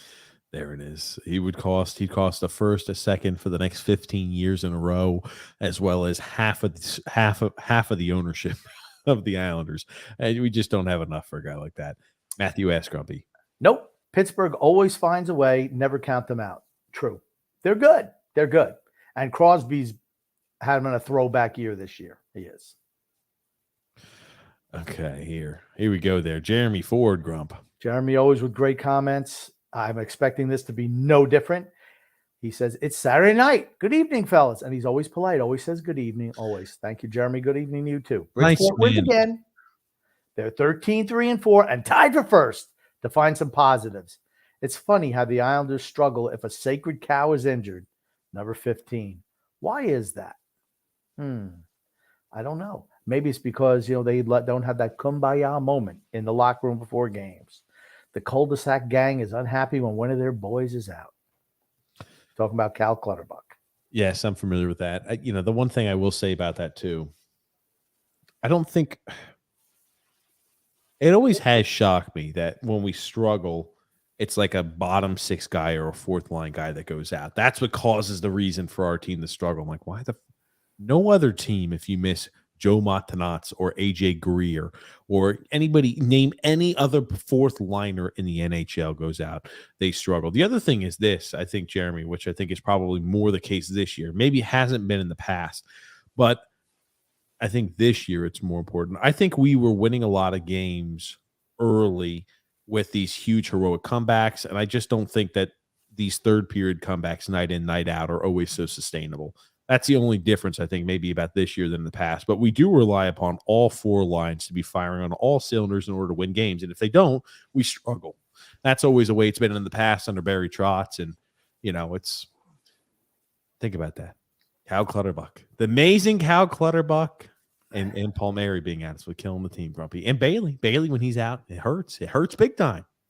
Yeah, it seems like our losing streak coincided with him coming back. Oh, looky there. Wah, wah. Ivan D, Grumpy. Want to bet, Grumpy? This Bismarck team will probably beat us tomorrow. What's this Bismarck? Who are the Bismarcks? Then what's your response? I don't even know who the Bismarck team is. All I remember is, Sink the Bismarck. It was like a ship that was sunk during, I think, World War II. It was the Bismarck, I believe. I was hoping you were going to know what that meant, Grumpy, because I did not understand that at all. I did not know the Bismarck. I don't know the Bismarck team. Sorry. CJ Grumpy. Once again, the Red Lupin Power Ranger says Holmstrom is not, I repeat, not, it with capital N-O-T, the answer. We need a top-line winger that can score. Timo Meyer on the top line with Barzy and Wally. Plus, if possible, get Bo Horvat on the second line with Nelly and Lee. We don't have anywhere near enough ammunition to get Meyer and Horvat. I'd almost rather have Meyer probably would be a good fit on that top line, but so would Bo Horvat. Okay, let's. I hate to do this because then I get all excited about bringing these We're not guys going to in. acquire anybody like that. We never have ever acquired a top name guy at the deadline. Never, ever, ever, ever, ever. We get the table scraps. So once they start talking about all these players, hey, he's going to join, that person's going to join, go ahead and go the tier below. And that's the tier we're probably looking at. True. Got another comment here for you, Grumpy, by John M. Good evening, gentlemen. Ian says hi. Ian, by the way, is John's son. He's a linebacker of some renown. Well, I'm probably pumping his tires a little bit more than he deserves, but he's a linebacker in Texas, so they're tough. Ian says, regardless of the Islanders' record, they're more entertaining to watch under new coach Lane Lambert than under Trotz. Ian, very astute. So not only is he a great linebacker, but he has intelligence as well, and he's able to tell you what my eyes and what everyone else's eyes see. The Islanders are more entertaining under Lane Lambert than Barry Trotz. Goon Grumpy. Goon said, was there any reasoning with Tony Montana? You tell me, Goon. You've seen the movie. Was there any reasoning with Tony Montana? Say hello to my little friend. I don't think so. No reasoning with Tony Montana. I never watched Scarface. You never watched Scarface. I tell you what, next time I see you, we're going to watch Scarface. I believe it set the record for most F-bombs in a movie, at least at that time, 247. That's a lot of F-bombs. That's like listening to the grumpy old man on a nice Sunday evening. Sure. Oh, man. My little brownie, Grumpy. Fellas, back on U.S. soil. Good for you. I cover my eyes and hope for the best whenever the Islanders pull their goalie. They're terrible at 6-on-5. I think we've scored a 6-on-5 goal this year, have we not? I think we have to come back, but it's usually we probably don't. But I do remember we occasionally come back. And welcome back, my little brownie. Put a bit of Curtis, Grumpy. Grump, can you imitate the monolith again? I don't think I can because I don't remember what I did last time. I do. Wow. Anyway, Jim P. Grump. When our D doesn't contribute offensively, we lose. And guess what that means? Other teams have seen that too. It's not like, where anything we do is rocket science. I mean, we're like and I think the thing that helps us is that we get a whole bunch of players and just crash the net. And with modern defenses being less physical up front, I think that bodes well for us, particularly come playoff time, where it seems like the Islanders do nothing. And then all of a sudden, it's like everybody slams the net and they get shots and we are able to tip shots in on goal. Whatever works. We did a few. Have you ever noticed when it's always given us an issue is when they'll have a guy who kind of sits on the periphery for an opposing team, crash the net, and the team will throw the puck off. They'll throw the puck to a spot and it gets redirected in that. I feel like those goals always go in and are always dangerous opportunities on us is because we're asleep at the switch when they happen. That was the same way under Trotz, same way under Lane Lambert. True. Getting another comment here. John McManaman Grumpy. Grump, how did USC do? TJ was right. Choke Lincoln Riley, special game. Okay. USC lost last night. Actually, we probably should save this comment for the TJ and the Grumpy Old Man show. We shouldn't be talking about on this show. All right, we'll save for the comment. But I like hearing anything where TJ's right. Anytime that TJ's right. I didn't say I was. First of all I said was that they would make the Final Four within the next 2 years. That's all I said. You're wrong. Grumpy, okay. Continue. Goon says, chums, do you realize that at one point in time, the Jets had a coach named Tuna, Bill Parcells, and a player named Tupa, Tom Tupa. He was a punter / backup quarterback. Yes, I did know that. Did you realize that, TJ? Yes. Let's go to the next comment. The answer is no.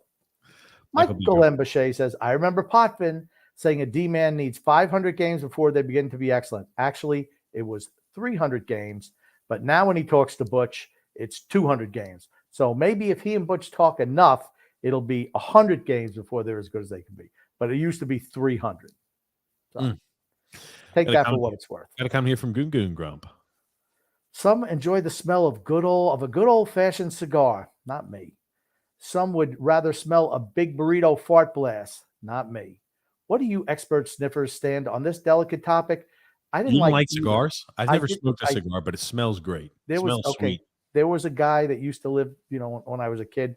His name was Howie Brodsky, and he used to smoke cigars. And like I said, the old man didn't smoke cigars.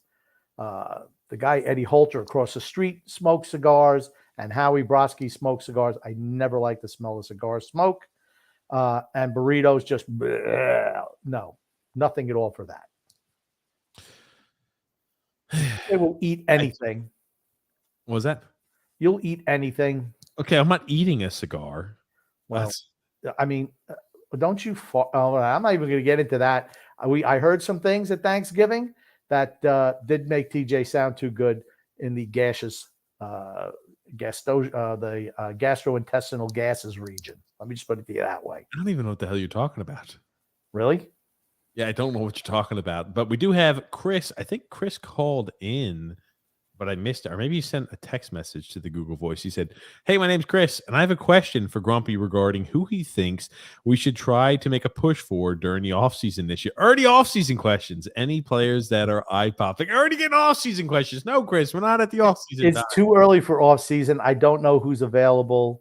It's I was about to say those guys could very easily be signed and extended, and so Yeah, there's it's still too so much early. moving with that. I mean, You could have guys who are on expiring contracts now who get traded at the deadline, and then they sign a new contract with the new team they get traded to. So there's a lot still to go. yeah. For me, I'm looking for somebody. I'm looking for a Bo Horvat type, somebody who's young enough who can play now, but is somebody that can grow with the young core of players that we have coming up. I don't want anybody I don't want a Patrick Kane. I don't want a Jonathan Taves. I don't want any of those older players. Absolutely not. Got another comment here from John M. Grumpy. The Islanders are missing one top 3 forward. We all know it. Why is Lou so head in the sand, oblivious to this need? Because he's senile. I just think he likes the team the way it's composed, and God Almighty, we all can see that realistically, you need at least one bona fide top line winger added to this team, and to be honest, I wouldn't even mind adding another defenseman for extra depth if you were really trying to win a cup.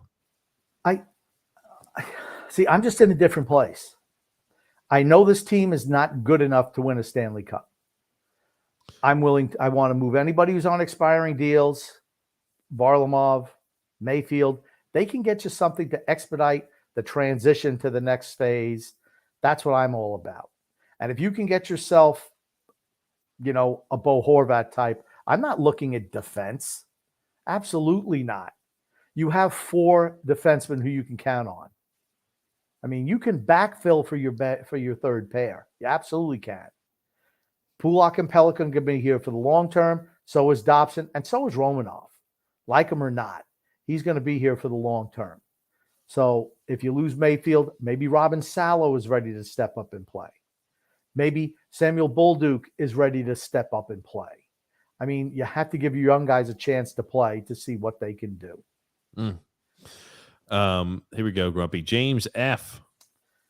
Grumpy, did you see the Dio documentary on Showtime? It's so awesome. I have not seen it. I'm going to say one thing about Showtime music documentaries.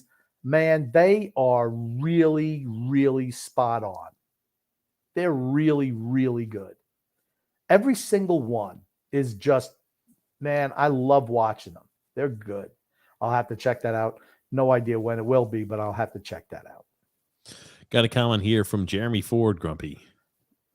Jeremy again, very, very astute. Romanov is better than Char at 44 and Green, but he doesn't have the experience of Char and Green. Romanov's only 22, like Dobson. I'm not too worried yet. That's my thing. My only concern for Romanov is, does he have enough hockey sense to outgrow some of his mistakes? And positionally, he needs to be more sound. Now, he hasn't played 1,000 games in the league. I think he's a guy who could have benefited playing with a Chara or a Green for a year, to be honest with you. I thought he and he and Dobson obviously didn't fit together. So what are the Islanders going to do? Next best thing, try to get him up to speed, playing with Mayfield and throwing Aho with Dobson. That's not an optimal defensive pair, but they can move the puck. We got here another comment from James F. Grumpy. How about DeGrom going to the Texas Rangers? My son is bummed out. Here's the thing. The Mets played it cheap. He signed 5 years, 185. The Mets offered him $120 million. He was never going to sign back with the Mets. And this was after John Heyman said the Mets feel confident that he's going to sign back. Well, not if you offer him $65 million less than he's getting from another team. This is his last contract. The taxation difference between state tax in Texas. And no state tax in Texas. Yep. I mean, that's just a no-brainer. In honestly. Sports, it's its old as time. Yeah. So when they say it's not about money, it's about money. Always is. Yeah. James F. says, nice run by Team USA. See in 4 years on American soil, I will absolutely be going to some World Cup games. Yeah. The United States, they're not. They had an unbelievably easy group. They had an easy group. And today, the Netherlands just toyed with them. They just toyed with them all day. It wasn't. They were never even. Not to mention, Netherlands had multiple players with flu-like symptoms as well. Yeah, you could tell they were a little gassed. But here's the thing. They weren't even really I didn't think the game was even competitive, honestly. They just laid back, soaked up the pressure. Whenever they wanted, they'd spring a counterattack and score. Goon says, will DeGrom be welcomed as warmly as John Tavares when playing in New York? Absolutely. Baseball's different. He didn't say, I want to stay with the Mets. It was pretty obvious he was going to the highest bidder as soon as the season ended, right? I said that right from the get-go. Will he be welcomed as warmly as Tavares? So meaning not warmly. You think he's going to be a more warm welcome for DeGrom than Tavares. Is that correct, Grumpy? Yeah. Okay. Yeah. And he's probably not going to play him every year anyway. So I don't even know if Texas plays the Mets next year or not. No idea. Okay, yeah. So he'll have a much better reception in New York than John Tavares. And if he plays against the Yankees, well, they don't care. Drew L. Grump. Yes, Romanov is 22, but I'll say it again.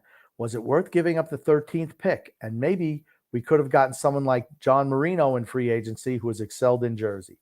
Now, see, there's an interesting scenario. John Marino has always been a solid defensive player for the Penguins. Maybe that's somebody.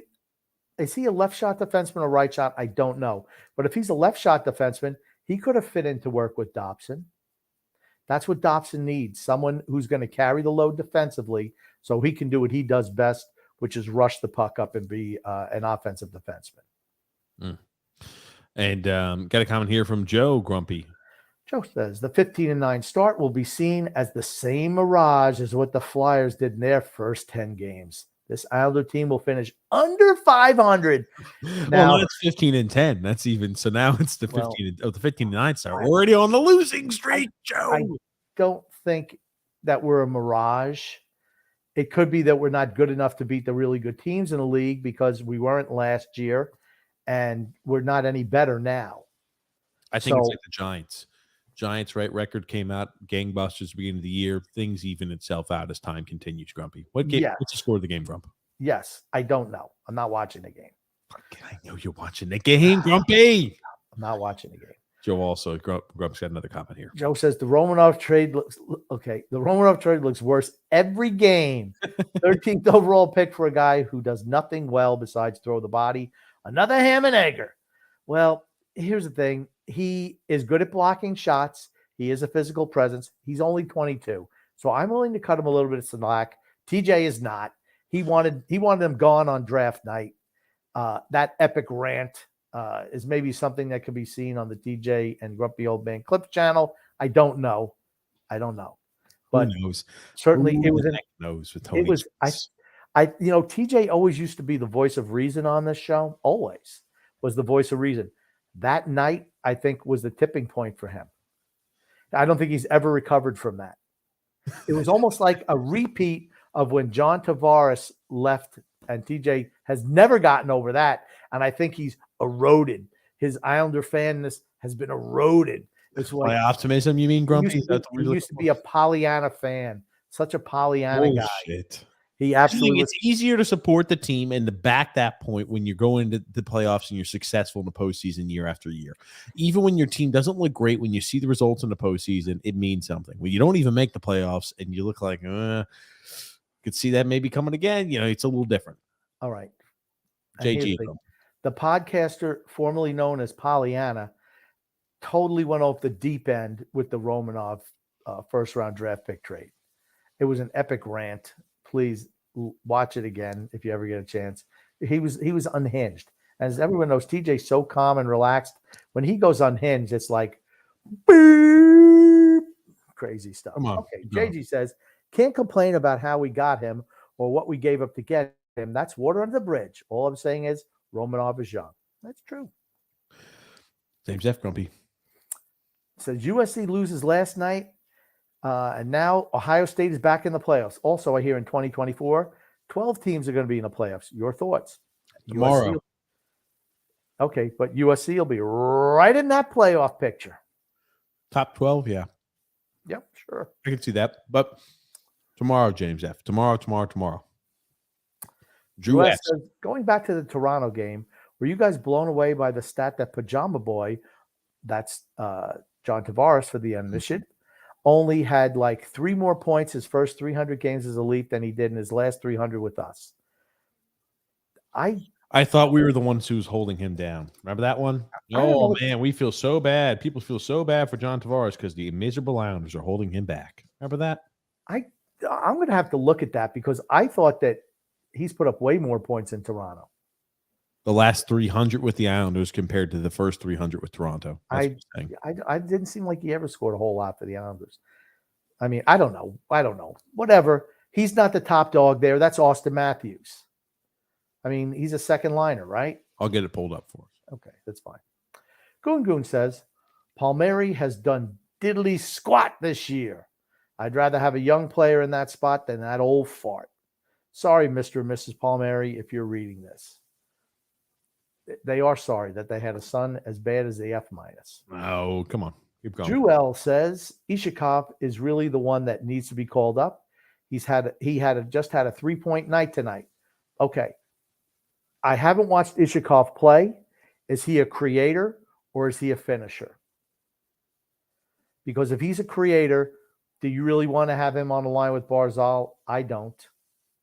Now, maybe you could slide Beauvillier up to play on the first line, put Ishikov to be the creator for Nelson and Lee. That's a possibility. But, hey, if he's playing that well, he should be up with the big team. Send Simon Casper Holmstrom down to the minors. Okay. Got somebody. Oh, man, people keep texting this number instead of calling in. He says, hello, my name is Mike from South Florida. Can any of you gentlemen explain why we think Barzal is worth $9 million a year? This is low-hanging fruit, Grumpy. I'll let you take the first of this. Have you watched him play? I definitely think he's worth $9 million a year. Absolutely. If he was playing on a team like Toronto, Colorado, Edmonton, Florida, Edmonton, Tampa, he'd be putting up well over 100 points every year. He might even do that this year. Yeah. He's been that good. People forget. Under Barry Trotz, it was defense, defense, defense. This year, those shackles have come off a little bit. Maybe we're not as great defensively as we were, but we're scoring a lot more goals, and he's involved in more than anybody else. He's been outstanding this year. I encourage, if you have the ability, to watch other teams' broadcasts when they talk about Matt Barzal. I mean, this year, again, points are not everything. 25 games played, 3 goals, 24 assists. He's almost averaging an assist a game. Not a point a game, almost an assist a game. The goals will come. They will sort themselves out, just like we've always said. Right? He went for the first few games without a goal at all. Well, he was still putting up crazy and gaudy assist numbers over that time period. He's going to be, if healthy, right, well over a point a game this season. I mean, like, if you've got a guy who's going to produce year in, year out over a point a game, who's entering the prime of his career, he's 25 years old, too, might I add. He's got Oliver Wahlstrom, who still kind of is finding his way, and has been paired up with a plethora of different options at the left wing position. Right? He's not like with a first line, too. It's not like, hey, well, remember when it used to be Corey Perry and Getzlaff and Bobby Ryan? It used to be all of them. They're all together, and they're able to gel. They know exactly what it is. Matt Barzal has been given different line mates year in and year out. He never has any consistency amongst his wings. And, you know, to have an opportunity where hopefully we can build him something that's consistent, you're only going to see his play continue to jump. It's not like, oh, where's Simon Holmstrom? Where can I expect him on this shift? Okay, where am I expecting here for Palmieri to be, or Leo Komarov, or you know, Travis Zajac or Zach Parise? He's had so many different line mates over his time with the Islanders. He needs to get something consistent and a legitimate top line talent. He's a guy who is a playmaker and a creator. He can also put a few goals in the net, but don't expect this guy to ever score 30 goals in a season. It's probably been the biggest failure of Lou Lamoriello's tenure. I agree. Is not being able to get someone, and he had a chance this offseason with Johnny Gaudreau. Absolutely could have gotten him if they wanted him. Chose not to go after him. I don't care what lie he peddles to the media and to the, you know, the season ticket holders. That's not the case. If he wanted him, he could have gotten him. He would have been a perfect match for Matt Barzal. Could you imagine Gaudreau, Barzal, and Wahlstrom on the same team? Oh. Holy crap. I mean, like, they'd all be close to like a point a game pace apiece. Absolutely. That and the power play too would be unreal. Yes. Now, he also did say one last question. Lou, he said that The last good thing that Lou can do for this organization is extend Sorokin to a long-term deal. Agree or disagree? Absolutely 100% agree.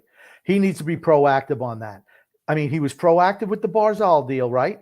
With a year left, he signed him. What did I say? If he didn't make that agreement, you needed to move him. And he did. Remember, we said a while ago, right, Sorokin probably going to get paid around $8 million. Once you win that Vesna, cha-ching, the price tag goes up. So sign him now. Sign him now. Give him a 7-8 year contract. I don't care what it is. Give it to him. Give him $8 million a year. Just do it. Thomas Rudy, Grumpy. When you got Varley, there's no reason for Sorokin to play as many as Shesterkin did last year. Here's the thing. To me, Varlamov is a valuable trade chip. At the deadline, he must be moved. I think he's been really good when he's played this year. He's a backup. He makes $5 million a year. Has to be moved. This is the final year of his contract. You can move a guy and then sign him back in the offseason for $2 million per if he wants to, play for the Islanders in a backup role. But he's certainly not going to be back for $5 million. Just can't afford to play your backup more than your starter. Just can't have that. And you just talk about asset man. It depends on where we are in the standings. There's a lot of things that determine what you do. Well, who was very negative just a couple of comments ago? They said, sell the children, Joe, burn the house. Yeah, Joe. Just J-O, Joe. Not even J-O-E, just Joe. Okay. Goon Grumpy. Goon. I thought AJ Malesko did a good job last night doing play-by-play. Does she not do Islander broadcasts anymore? Thankfully, no, I don't think so. I think she did a good job, though.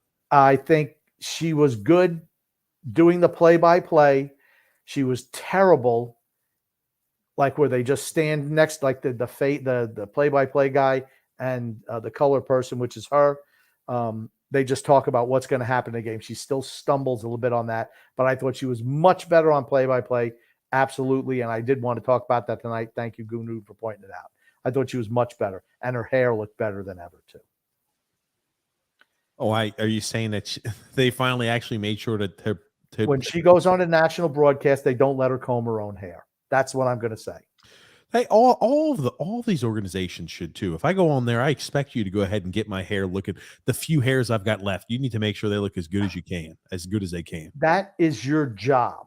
Yeah. You don't want to look like somebody, doing the walk of shame, with the hair all over the place, or like you combed it with a rake. No. Anyway, so we got Drew L on the line. What's up, Drew? How are you? Hey, what's going on, guys? Not too much. Not too much. How are you doing? What do you think about the Islanders so far, a third of the way through this season? They've been good. They've had some, I think defensive struggles early in the start of the season. And I know everyone's freaking out on Romanov, and you saw my previous comment on that. I just think, he's young. I mean, he's still got a little bit of time to adjust. Now, if we're like 40 games into the season and he doesn't adjust, then I'm going to start to worry. But for right now, I mean, listen, we're winning games. I don't see the issue in just him going through the motions of just getting used to the defense and structure. I'd like to be that optimistic, but when I see from him, I'm like, there's certain limitations I see in that game where I'm like, yikes. He should be a little bit more advanced in certain spots where I don't think he is yet. And I'm sure Grumpy doesn't agree with that. I don't know. I'm more concerned about if Drew has heard that freight train steaming up behind him in the fantasy football league. You better not lose another game, Drew. You better not lose another game. I'm just going to run you right over. Hey, it's really all going to depend on if Justin Fields balls out against Green Bay this week. That's what will determine my victory or I lose. All right. We'll see. And it doesn't even matter because TJ didn't put a first and second seed by, so it doesn't even matter if I get the first seed or the eighth seed. If I get in, it's all fair game from that point forward. Yep. All I know is I have the second most points in the league. I think I'm only 15 points behind you, and I'm in fourth place in the league. So I can tell you this. At the end of the day, I'll be in the one of those top two spots, and I'll get my first round bye. It's that's just the natural order of things. Wow, fantasy sports. He doesn't like talking about fantasy sports. Anyway, Drew, listen, we can't help each other. You know what I mean? It's fun talking about fantasy sports. Come on, you know how this. I got to keep the female viewers in. So I'll talk about the Islanders quickly. So I interrupt you. If there was one con that I would say, to me, it's not even really the team in general. I mostly point to Lou, and it's mainly with the call-ups that he's bringing up from Bridgeport. Like, why was Cole Bardreau and whoever that fashion guy was and Holmstrom called up over, like I said, Ishikov, maybe even Ratu even? Like, they're superior. They're just far more talented, and they put up more points than both of those guys. I mean, if you guys don't remember, Bardreau's last call was in 2019, and he's 29 years old. He has no business being up with the main. He should have been cut. It's like, what is he doing down in Bridgeport? Cole Bardreau, don't be smack talking now, Cole Bardreau. Right? I like Cole Bardreau. I think, Drew, the answer is as simple as the guys who are out of the lineup were third and fourth liners, and that's the role that these guys play.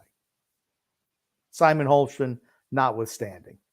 But you're talking about Fashing and Bardreau. They are probably better fill-ins. For like penalty kill and stuff like that. Yes, playing bottom six type roles as opposed to Ishikov and Ratu. They might be better fit, but all I know is within the 2 games they played, they both looked lost out there. They did not belong in the team at all. So I don't mean to dump on them, but they suck. I hate to break it to you. Except Cole Bardreau looks like the next Wayne Gretzky out there. I'm just going to say nice restraint, though, not calling him out. Nice well, Drew, thanks for the call in there. I tell you, don't be smack talking no Cole Bardreau. No, I'm just kidding. Thanks, Drew, for calling in. But yeah, I think I took a job with MSG, CJ. I guess I can kiss those dreams goodbye. Am I right? You said what? I'm sorry. I said I guess I can kiss those getting that job at MSG dreams goodbye now because I smack talk Cole Bardreau. That's Probably. it. Yep. Yeah, you can't say anything negative if you want to get a job with them. Nope. Thanks for the call in there, Drew. I tell you, Grumpy. I tell you. Oh man. I just had to bring up the fantasy football thing. I was just eyeballing the league standings here. And I'm like, yeah, I'm okay. It doesn't. Don't even worry about it. I'm in fine shape. I don't know. You're in a shitty division, TJ. 6-6 is like first, second place in your division. You're well below. And I'm 8-4, and I'm in third place in my division. My team's been injured, been banged up. But anyway, we're not talking fantasy. Good, Grumpy. If the Jets win tomorrow, what does it mean in the grand scheme of things? And if Mike White continues to thrive, is Zach Wilson full of jive? I find it interesting that Zach Wilson is once again not going to be even on the active roster this week.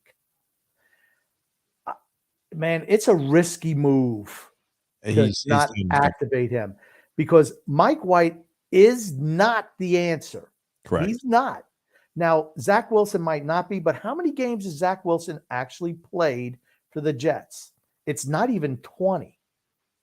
And I mean, he's got talent. I just don't think he has the right coaching. He needs to be reined in. That's the issue with Zach Wilson. We could talk about that tomorrow as well, because that game will be over and then we'll have a whole bunch of new information. Matthew S. says Bailey played yesterday, but did very little. James F. Grumpy. So who's TJ's seat filler when he goes to the bathroom? Well, I just carry the load for both of the teams. There it is. The TJ side and mine. Matt S. says, you know who has actually played well, but nobody talks about him? Cizikas. Casey Cizikas has played much better this year. He has been good. I mean, very aggressive. I mean, noticeable last night on his forecheck. I thought he's really good.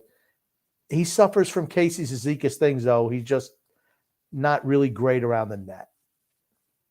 This is Christian O. Grumpy. Christian, we met him and his lovely girlfriend. Hey-o, nice Bucky's shirt. And that's right. Look at all the compliments I'm getting on this fantastic shirt. You know, Christian is from the Dallas or in the Texas area because those are the only people who've even heard of Bucky's. Bucky's. What's your take on Bellows? Looks like he did nothing with the Flyers, and now we didn't pull him back off waivers. What's going on there in your opinions? TJ, go ahead. Tackle that one. I think you think about we gave him a 2-year contract, Kiefer Bellows, right? 2 years, $1.1 million a year, if I recall. Okay, I didn't know if it was 1 or 2 years. I got to look that up, but I'm pretty sure it's a 2-year deal. But for my opinion is it's tough to catch on with a team just a 1-year deal. It's Yep, tough to catch on with a team. I mean, here's the thing. Tortorella's the coach of the Flyers. He played first line one night, third line another night. I don't know what his minutes were, but it didn't work out for him. He must have been crushed when the Islanders put him on waivers.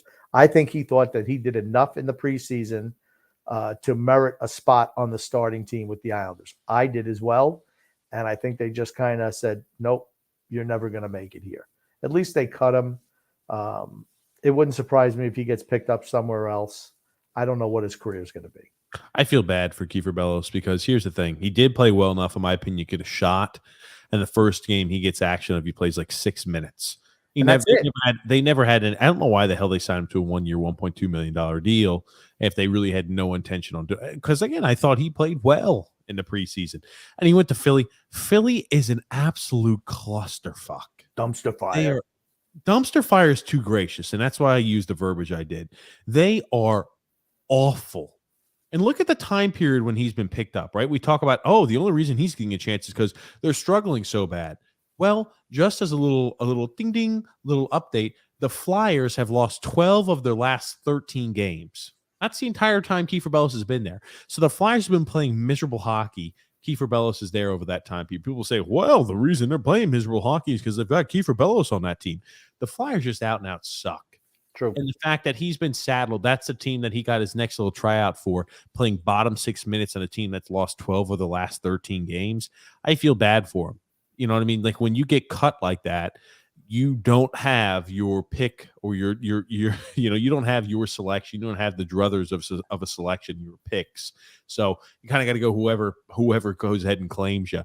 Unfortunately, it was the Flyers, and unfortunately, he was saddled on a bottom 6 role for a few little bit of time. I'm not saying this kid is Gretzky. He's the greatest thing since Bobby Hull. I think he's enough to be a consistent NHLer, and I think that we didn't give him a valid chance, and the next chance he gets is like rolling up for the Arizona Coyotes. Can you remind us again who's the only team that they've beaten that stretch? Oh, yeah. Out of the last 13 games the Flyers played, they've only got one win. That win is against us, against the New York Islanders. Ugh. And it was a game, honestly, that wasn't that close. Yep. Or was close is what you meant to say. You said that wasn't that close. I thought that, yes, I'm sorry, correct. But I thought that we really, again, that was a game where we didn't play great the first couple periods. I thought it was a somewhat close game when we came back towards the tail end. They won. But I'm just saying overall. Goon Grumpy. Grumpy's on fire tonight. My only concern is, will he eventually become too hot to handle? That's a distinct supernova. He's going supernova. I got to watch out. I can't hold on to him anymore. Yeah. That's James right. F. Grump. I think Aaron Judge is going to the Giants, guys. The Yankees contract is too long for his age. Comments? We will be talking about that tomorrow. From now, what I heard that he's going to be getting a 9-year deal. That's way too long for me. If I'm the Yankees, I'm saying see you later. You want to go to the Giants? Aaron Judge, Grumpy. He will not make the whole thing. Hall of Famer Aaron Judge. No. Anyway, Jim P. Grumpy. Simon can play D and can skate with skill. That's why he's on the left wing 1. No. I don't think he skates that well. He's an okay skater. He's an above average skater. I think that's where he projects to be, above average once he hits his stride. He's just a third line guy. That's what he is. No. Goon says here, and the other thing is too, I want my top line to have the most skill on it as humanly possible. Right? For the matchup, I want my third line to be the shutdown line. Goon Grumpy. Is Grumpy turning into a shock jock tonight? He's saying some things that would make a sailor blush. Actually, I thought I was very selective with what I said. I don't think I said anything profane at all. I don't know. You brought up that one lady who I'm sure did. Kabasa Queen. Yeah. Tony Cheese says Grumpy is super not so friendly for work tonight. Oh, sorry. I didn't realize that. There it is. Oh, well. John M saying Barzal is playing much more confident and with passion this season. He's been great. He hated playing for Trotz. Hated it. It was so obvious to anyone who watched his play, listened to press conferences from Trotz, listened to him when he answered questions about Trotz. He hated him.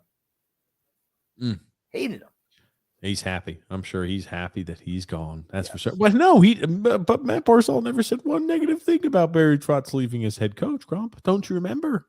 That's what we were told. Yeah. Because that's what he came out there and said to the press. He said, "Oh yeah, no, he was very important to us. We like all this other bullshit." Yeah, he did. Read between the lines. Hated him. Goon Grumpy. Any other old geezers Lazy Lou can acquire? Heck, I'd bet he'd get a good 5 to 10-year-old farts for Sorokin. I just 5 to 10-year-old farts. Would it surprise me if he went after just the guys that he picks up aren't difference makers? I mean, if you're going to trade away first round draft picks at the deadline, you have to get difference makers, not just third line players. That's where he's really lost. You can get the teams that are really talented can add a piece of like a gritty player or sandpaper player for a first round pick, because they're going to be getting, one of the last picks in the first round. And their team already has so much talent that all they need is a grit player. We're the opposite. We are freaking rife with grit players, but not enough talented players. So one guy, maybe two. John M says, smash the like button. That's right. Smash that like button, as John M says here. Drew L. Grumpy. TJ, I hate to break this to you, but once you open the cap, that's when you grab the dipstick. I know this because I used to fly airplanes. There it is. I told you, get the cap open, boop, grab dipstick, Grumpy. John M says, TJ never wears a t-shirt unless he buys it at a gas station. Yeah, that's a good one. That's slammer there. I like it. Matthew S said he's upset, obviously, about U.S. losing and Jacob deGrom. Yep, two disappointing things for certain. Rob G said, yes, the Hunters pissed me off. I'm over it, though. Okay, good, because Rob cannot go negative. Rob's the last bastion. If Rob goes negative, man, things are really, really bad. Look at the Giga Chat himself, Sal P. Grumpy. Look at this comment. Let you read it. Good evening, guys. It's been a rough last few games for the boys. We are so Jekyll and Hyde. They can look like world beaters for a little stretch, and then you get stretches where we can't do anything right. Our record is much better than I thought it would be, but our offensive consistency is the same issue we've had forever. And I'm sick of Bavillier being in the lineup every night. He's achieved Bailey level. Does nothing but lose the puck. Wow. I'm going to disagree with the Bavillier thing, but if he's included in a deal where you can get somebody like a Bo Horvat, for instance, you move him. Absolutely. Bailey level, Grumpy. Nobody's at Bailey level. Maybe Simon Holmstrom. That's it. Holmstrom can only dream of Bailey level. He can only aspire. That's right. Don't set your goals out high, Holmstrom. Chris, disappointment. Chris says, question for Grumpy. How do you feel about the trade rumors regarding Bo Horvat coming to New York? I don't think we have enough to get him.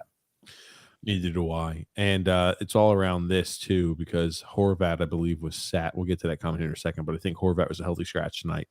Nick D, Grumpy. Roscoe P. Coltrane. Do you know what show he was on, TJ? Couldn't tell you.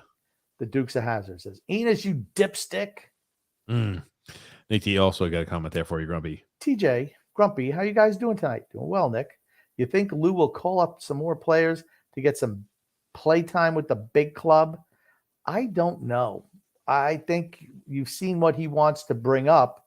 They're just bottom six guys. We're just a team of bottom six guys. Do we have Steve Bernier we can call up? Can we call up Steve Bernier still? Can we find a way to bring him back to Bridgeport so we can call him up? That's a possibility. Maybe Yan Kovar. Can we bring up him? Chris, Grumpy. Chris says, I'm all for giving young players chances, but unfortunately, I hate to say this, but I don't feel Ratu nor DeFore is ready to compete at the NHL level yet. Now, DeFore might not be, but I think Ratu could be, to be honest with you. Here's the thing. Simon Holmstrom is not as good, correct, or does not have the compete level that Atu Ratu has. I saw them both up close. There's no comparison between those two players. None at all. Simon freaking Holmstrom. Simon, the bottom six Holmstrom. That's where he belongs. Gungun says, what's more boring, soccer, college football, or algebra? Wow, Gungun, you're making it a tough question here. Algebra. I'm going to go final answer. Matthew S. says here, by the way, I'll let you read that. Mr. Baffy Daffy. Baffy Daffy was on TV in the Islanders story yesterday. I believe Tony Cheese has the clip. Maybe he was arrested for stealing Islanders merchandise. Or emptying out the trash cans behind the don't let cash this man in. register. Tony Cheese sent this to me, Grumpy. I woke up this morning. He's like, I think I have a Coach Tommy B sighting. And here he is, Grumpy. Coach Tommy B. He was on TV. Oh my gosh. Is there anything he won't buy? Hey man, I like it. I like all the swag he's got going on there. Oh, it's not a video? No, I don't have the video. Oh, okay. No, I think it's just a picture. Okay. It's Coach Tommy B, Grumpy. Yeah, look at him. He got a new scarf, got a jacket, got a new hat. No, I think that's a Drive for 5 scarf. But I couldn't tell you. Paulo C, Grumpy. Guys, if we think the Islanders are bad, the Rangers have only one win in the last 5 games and lost to Toronto last night and are losing to Chicago 3-1 after 2, both games at home. They suck more than we do. I agree. They're struggling big time. They're close to us in the standings, and I don't know what that really says. How do you think them releasing or trading away Ryan Reeves has benefited the team? How much does it really hurt the team, though? I think it's hurt them a bit. They're a soft team. They're Charmin soft, and Ryan Reeves was like a tough enforcer that they needed. Well, that's why they traded for him. But, I mean, I think they got killed tonight 5-2. So Yikes, Grumpy. But hey, maybe they've softened the Blackhawks up for us. Yeah, he softened them up. It's like when you're opening up a jar or something like that. You got I loosened it up for you, Grumpy. Yeah. Thomas B, Grump. Gents, Ratu is a center. That's why he's not up. He needs to play at the A. I don't have a problem with him playing at the A. He needs to play at the A. Mm-hmm. Here's the other thing, too, though. To a certain extent, we've talked before about how some centers on this team would benefit from a little bit of they win the faceoffs. But I mean, you could run John Gabriel Pajot as a wing, who's got that nice crossbody shot. I like what I've seen out of John Gabriel Pajot's had a little bit of a bounce back year this year. Yep, I'd liked it's early yet, but I've liked what I've seen from him early. You can get creative is the big thing with that, Thomas. And, I know he's a center, but you can get creative with it. It's when you look at it, I think and Ruslan Ishikov is a wing. He's a wing who puts up points. And I'm like, okay, that's maybe a guy we need to look at. Drew L. Grumpy. People are here complaining about Sorokin playing 56 games when Luongo in 2011 played 73 games. He was great that year too. I don't think the games is really that much of an issue, particularly as long as you're getting rest early in the year. I mean, because at the end of the year, you want your best goalie in net all the time. And come playoff time, your number one is going to start every single night. I don't think there's anything wrong with, picking up moving Varlamov and picking up some cheapy guy who makes $2 million a year to put him on your roster for the end of the season. And then Frank here says, hey, yo, what's up? What's up, Frank? How are you? Chris has got a comment there for you, Grumpy. We need to build up and make moves for players' offensive talent instead of just always relying on Barzal, who clearly is just having an off year this year. I'm sorry. I don't know what you're looking at, Chris. Barzal's been great this year. He's been sensational. I like what I've seen in Matt Barzal. I couldn't be more thrilled with what he's done. That's for certain. He's been to me, he's been dominant. But it's like a man among boys out there, and our guys just kind of stand back and just watch. He's everything. We are going to love the additional progression in the leadership we see out of Matt Barzal for years to come. Couldn't be more excited about what he's done. Lamoriello has to go out, or whoever has to go out and get a forward who can play with Matt Barzal. Has to. Chris says our power play at the start actually was phenomenal. Then came a few bad games, and the games against Nashville, it turns out to be utter crap. I don't know. I like how our power play has been for most of the year, to be honest. We struggled the last few games, but I mean, like we're usually bottom of the barrel on the power play for under Trotz, and we haven't been that this year. Yeah, I think we've been much better than we have in the past. Adam P., how are you doing this evening? Chris also saying, a question for TJ. Ooh. Do you think the Islanders will sign a core player during this season's off season? I don't think so. No. Nope. I'll be interested to see what I think a lot of it has to depend on what happens with Lou Lamoriello. If Lou Lamoriello, right, this is the last year of his deal. If he's gone, if he steps away, if something happens with Lou Lamoriello, and we get a new change of general manager, and we get a new vision on what the team should be, you could start to see some serious shifting and changing. Just really depends on what's going on with Lou. Will he still be general manager at the end of this year? Long story short, we need high-end talent on this team, period. Yep. It's what's holding us back. My little brownie grumpy. Biggest Barzy concern, he'll be stuck with subpar players his entire career on the island. Well, that is a problem. I think if you see another regime change come in, they're going to change that. I agree that. Drew L says, yeah. I swear Simon Holmstrom's head is shaped like a deformed sweet potato. It does look like that. Good gracious. And the bro's got a chin that could cut diamonds, says Pony Boy. Oh, Michael Boucher, grumpy. Whenever you have a winning culture, it always carries over in the future, but we always manage to screw it up. I think we have a winning culture now. We just don't have enough difference maker players. You can't have a whole team of grit guys. At the end of the day, you need some talent to win a Stanley Cup. You do. The best teams are the teams that have unbelievably talented players, but take the grit type of mentality of being an everyday NHLer to the ice. That's, I mean, the guys who are just like the blue collar S type, they've got unbelievable talent, but take the blue collar mentality. Those are the most talented players. Always have been, always will be. Gungun says, if Greedo didn't act so greedy, could he and Han Solo have kissed and made up? Okay, here's the thing. That's what makes a space pirate a space pirate. You are greedy. You don't think rationally. He got what he got as just desserts. He got pippity popped right there in the bar. See you later, Greedo. You're done. Mario, grumpy. There we go. Mario says the Bismarck was a German battleship that sunk the HMS Hood with one shot. The Hood was the flagship of the Royal Navy. There you go. There it is. There it is. And Adam P said, I wound up hating the guy, but wasn't Ryan Smith considered a top guy back in the day? He just didn't want to come here, period. He played his whole career in Edmonton. He did not want to play for the Islanders. Yep. Ponyboy Curtis says, I went to the Rangers Islanders game at Barclays one year with my pregnant girlfriend at the time and her little brother, and pandemonium broke out on the train ride home. Just on my cart alone, 3 insane drunken fistfights. One of them, I had to shield my pregnant girlfriend with my body.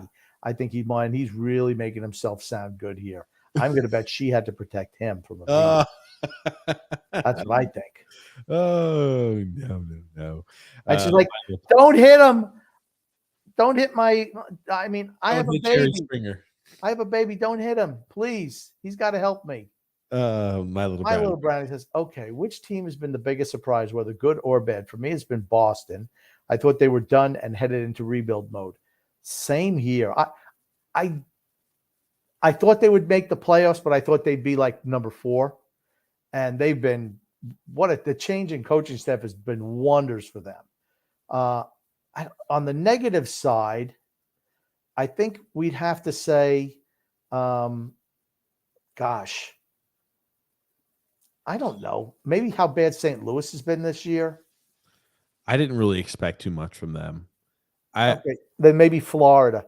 I was about to say maybe Florida. They're winning tonight, but maybe Florida if I'm picking a team. The Canucks, too, are another one of those teams. I know they didn't play last year, but I'm like, how the hell do they get worse? How do they continue to take a step backward? The Flames have been kind of underwhelming this year, too. From where they were last year, yeah. So, yeah, I was about to say, like, if I'm talking about the biggest negative surprise, the Panthers, maybe the Flames, teams that, the Flames had quite a bit of change up, and so did the Panthers. Isn't it ironic that both teams who made those big trades are having a little bit of struggle out of the gates? Takes time to get those guys in your system. And I guess, Colorado's been a little bit underwhelming, too. Yeah. If you think about it, but they'll be fine. They'll be fine. They wound up getting beat tonight by the Devils. I think Devils beat them. The Bruins beat them 5-1. Yeah, Bruins are good. Yep. 20, Alexander Grumpy. 20-3 the Bruins are this year. Unreal. Alexander, hey, what's up, guys? Another bad showing by our boys yesterday versus Nashville. Simon Holmstrom is freaking awful. If he was a quarterback, he would be Tua Tagovailoa. Oh, man. No, I can't do that. He'd be way worse than Tua. I thought you were about to say he'd be way better than Tua. Alexander says, looks like Brock Besser's on the move, and Brock Besser's a healthy scratch, says Jim. Would you take a role at Brock Besser? How about Brock Besser for Anthony Beauvillier?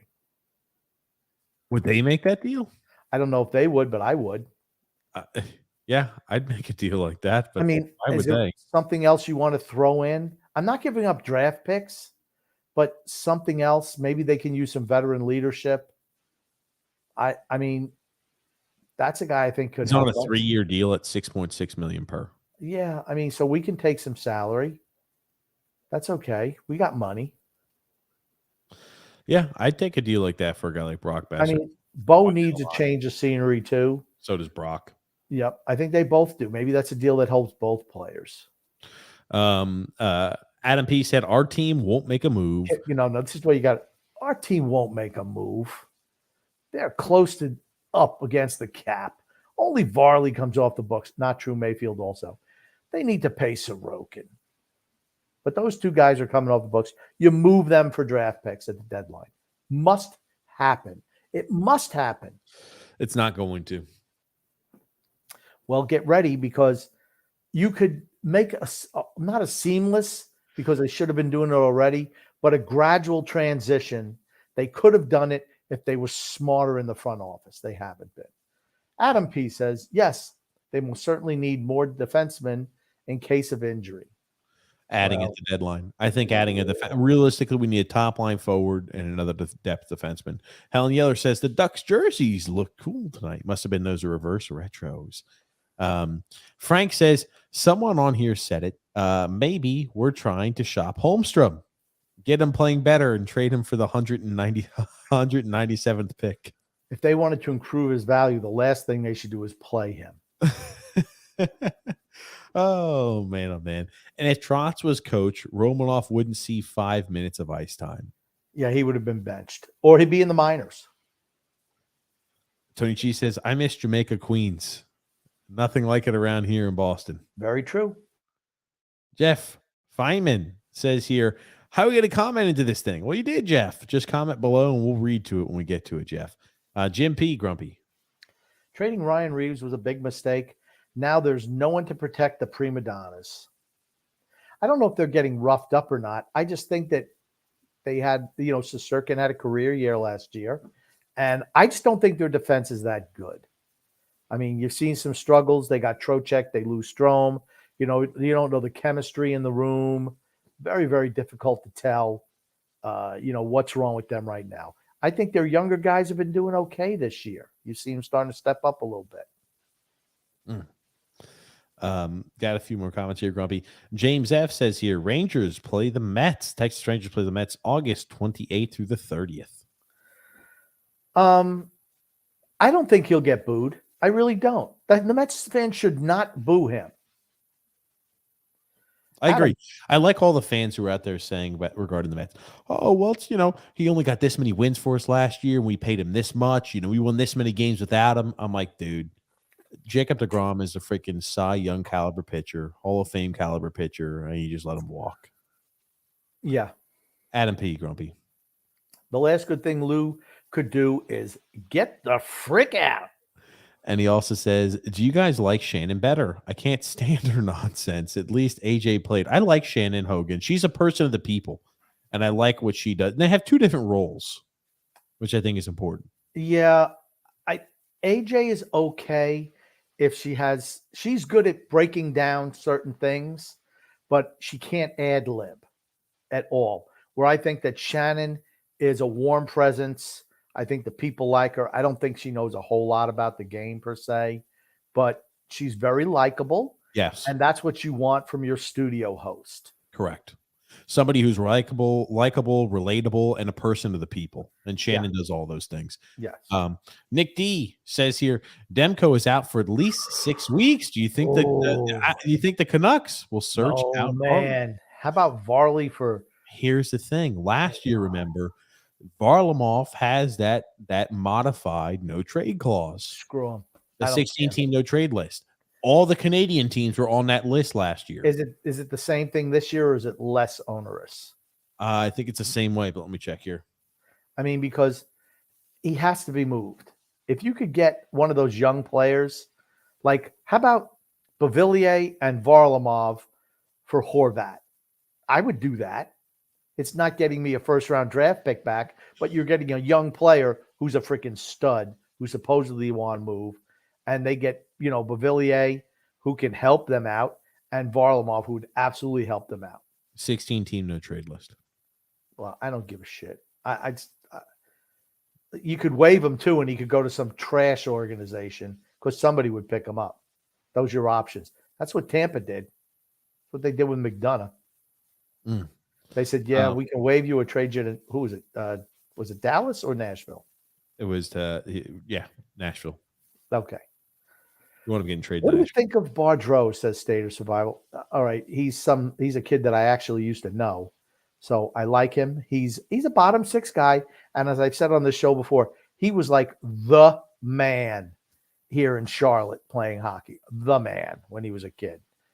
So much better than everybody else. And in the NHL, he's just a bottom six guy. I don't dislike him at all. I like his style of play. He could fill in for Casey at any time.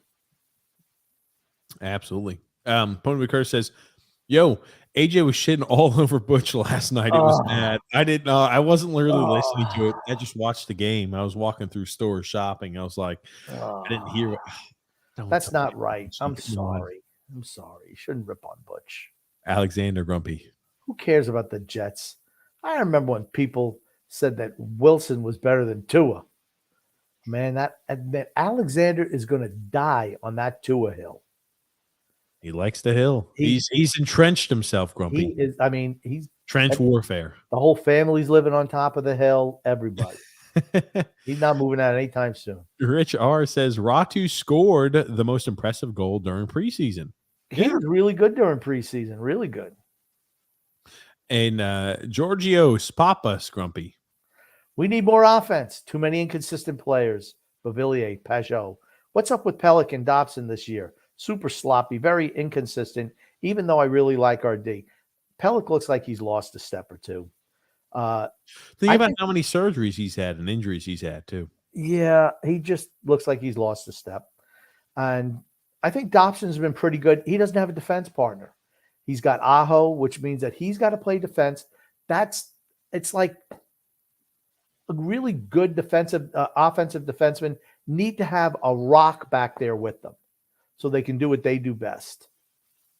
He's not the greatest defensive defenseman. He's not. No, but you know what he is? A modern day NHL defenseman. That's right. That's exactly right. If you look at him, he really uses his body well along the boards to separate the opposition from getting the puck. He's really good at that. Aho is not a fit for him. Too small. I like Aho, but he's a bottom pairing guy. If Romanov had panned out, we'd be singing a different tune. He hasn't yet. He might still. Got a comment here from Rob G. Said, buy up your Sorokin upper deck rookie cards now, boys. He's the next Islanders goalie Hall of Famer. Rich sounds like you talking about baseball player X. It doesn't matter. Here's the thing. Sorokin, hey, man, how do you make your Hall of Fame? Start winning a few Vezinas. That definitely helps the case. Does help. Andrew L. said, official Deion Sanders, Colorado head coach. It's funny. We were talking about that on Thursday. He is going to do great things for that Colorado program. You know what? Watch out, USC and Lincoln Riley. Watch out. Deion Sanders in 1 year is going to be able to go ahead and punch above his damn weight. I'm telling you, watch out, Grumpy. That Deion Sanders Colorado coach team is going to be a tricky one. I think that's a great hire by Colorado. Couldn't be more excited for that. Good for Deion. We'll find out. I'm a little bit less enthusiastic than you are. Rich Rich Rosenkrantz says here, Lou did right this offseason. He didn't break the bank. Will things change at the deadline? Well, he breaks up the bank. He mortgages off the house, sells his kids and his wife just to takes the home equity line out. Yeah, takes the mortgage out. Exactly. Second mortgage on a house, Grumpy. Ugh. Just to get some Hammenegger, who's a third or fourth line player, and put him on the first line. It's what he does every We day. are going to break the bank, and it's going to make me very sad, Rich. I'm going to lose my freaking mind. I am too, because we know it's going to be for somebody mind. we don't need to. I don't want Patrick Kane. I don't want anybody like that. I don't want a 34-year-old to come in here. That's not the – we're not winning a Stanley Cup this year. We're not winning a Stanley Cup. Just transition to the next phase. Just do it. Don't be afraid, Lou. Just do it. Rob G. Grumpy. Brock Nelson has been really good this year, and Anders Lee, they're all playing well. It's a lot of the other guys that need to step it up.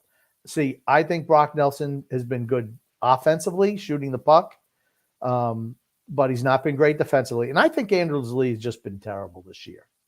He's good. He was deflecting pucks in, hitting rebounds in early. He hasn't done anything for quite a while. And that's the only part of his game that's above, average or below average. Above or below average there. Rich R says, Grumpy, I'm in sync with you. If you never need a night off there, off for a happy massage, I'll fill in for you. No comment on that. Oh, good gracious. Matthew S. Grump. Vancouver would never do it. Every Islanders fan would. Yes, I agree. And then we got here, Brett W. says, can't really hate on Tua unless you're a Jets fan. All he does is win. The Finns have lost. The Finns probably have not lost a game when he's played this year. You want to know? There's another quarterback in the NFL is awful like that too. Jimmy Garoppolo. I thought you were going to go even further back. No, I'm going to use modern day quarterbacks. Jimmy Garoppolo. No, not him. Tim Tebow, Grumpy. No. All he did was win. All Jimmy Garoppolo did and does is win regular season games, but in the big moment, they kind of choke and gag it away. Sorry. Andrew L. said, I'll take Brock Besser. That's another guy who could use a change of scenery. And sometimes that's a deal that works out for both guys. Both players play better with a new team. Punter Curtis says, Grump, what's your favorite NSYNC song? I don't even know. I mean, I'm sure they've had some catchy little pop tune that I know, but I could not name one. Now, the Backstreet Boys had a song that TJ used to love. I Want It That Way, right? That's right. And that's a great pop song without a doubt. He said, what's your favorite? I Want It That Way as a kid. Absolutely. I want it that way. Grumpy, you were singing a song earlier today. Do you remember? Or you were playing with the song earlier today. You want me to put it on you for you? Yeah, man, that's a rock and bopping tune. I like it. Grumpy, even though we have talked about this beforehand, we talked about this when Diaz came out of the pen. Grumpy apparently never actually listened to the full Narcos song, and he was dancing for us. Hold on, I'll play it there for you, Grumpy.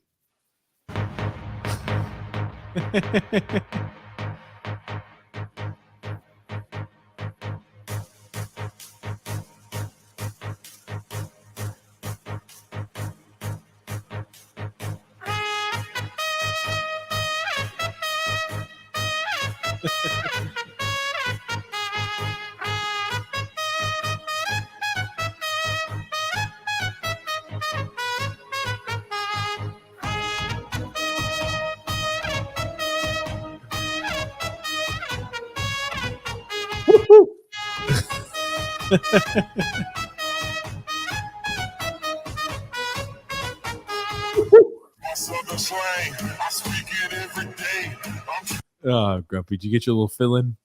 Yeah. He said that's a good song. I'm in the old, all that stuff that people, this album is great. This album. No. Okay. I believe in the Dick Clark American Bandstand theory. It's got a good beat and you can dance to it.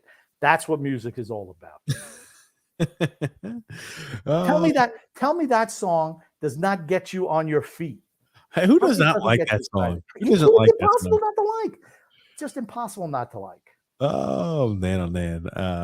Alexander says, Tua is undefeated when he starts and finishes game. Tony G says Lou doesn't trade for picks. He's in win now mode until Father Time says otherwise. Gotta love that, don't you? I hate that. Michael Boucher, grumpy.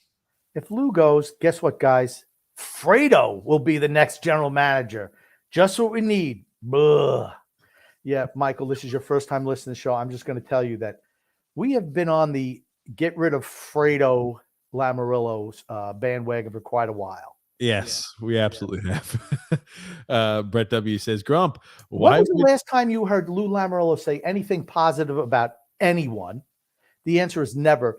But, man, when they talk about Fredo, he's like, man, he is the smartest guy in hockey. One of the smartest brains in hockey. Never managed to find himself an NHL gig, only in the AHL, but one of the smartest minds in hockey. I'm like, here's the thing, bro. He's your kid. Stop it. Take the freaking goggles off, buddy. Take the freaking glasses off, the rosy glasses. That's it. Look at this. This is Ernest. Is Ernest still alive? Who does no, those? He's dead. He's been dead for quite a while. Jim Varney, been dead for quite a while. Huh. Grump, why wouldn't he, though? He's been the best Dolphins quarterback since Marino. They'll be in the playoffs for sure. They will not be in the playoffs. And here's the thing. The Dolphins will make the playoffs, just like I predicted in week 3. I got a little shaky there when they lost 3 in a row, but I'm back on the Dolphins will make the playoff bandwagon. And, shall I say, deservingly so.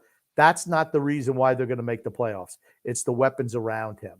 I'm not saying they win in spite of him. I will say that they win, that he's a supplementary piece is what I'll say. Driel says, the Rangers, what happened to you? How do you lose to the Blackhawks? Jaroslav Halak is giving away goals like strangers do with free candy. Well, don't speak too soon, Drew, because we might be saying the same thing if we lose. We're not going to lose to them. Okay, I hope not. Stop spreading your bile as just that bile that comes out of your mouth. It is there, Grumpy. Paul. For me, Paulo C says, for me, the biggest surprise so far is Jersey, but I did expect them to make the playoffs. I did not. Boston is a surprise, but with Bergeron not retiring, Krejci back, I expect them to still be good. Okay, not 20-3 good, and I did not expect the Devils. I didn't even think Devils were going to make the playoffs. I thought they improved. I thought they were going to fight with us for a last playoff spot. You did say that. Admittedly so. You did say that. And I'm like, and I remember saying, man, losing to the Devils early, man, that's a crap loss because they dominated us. And, those are the teams that give us trouble, teams that can skate and forecheck. They're like death to us. They can do that. And here it is, looking back on it, that really wasn't a bad loss at all. Andrew L said here the other night she said she loved playing in opposing buildings because of all the ruckus. Like, lady, WTF are you talking about? The attendance was always 4 people every night those women games. Oh, goodness gracious. Oh, you must be talking about AJ, right? AJ Malesko, yeah. I didn't know she said. Here's the thing. AJ was a solid defenseman, I think, for Team USA. But it's like, come on, AJ. I mean, what did you get? You probably heard. It's probably easy to hear somebody ripping you. Hey, comb your hair out there, number whatever you are, because there's nobody else in the stands. Okay. Alexander Grump. Guys, honestly, I admit that I wanted Tua gone after his rookie year, but I changed my tune in the offseason.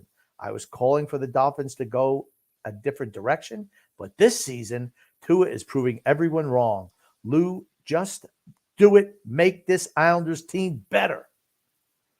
I tell you what, Alexander gets a pass talking about the Dolphins because if you've been a Dolphin fan for a long time, you know what suckitude is.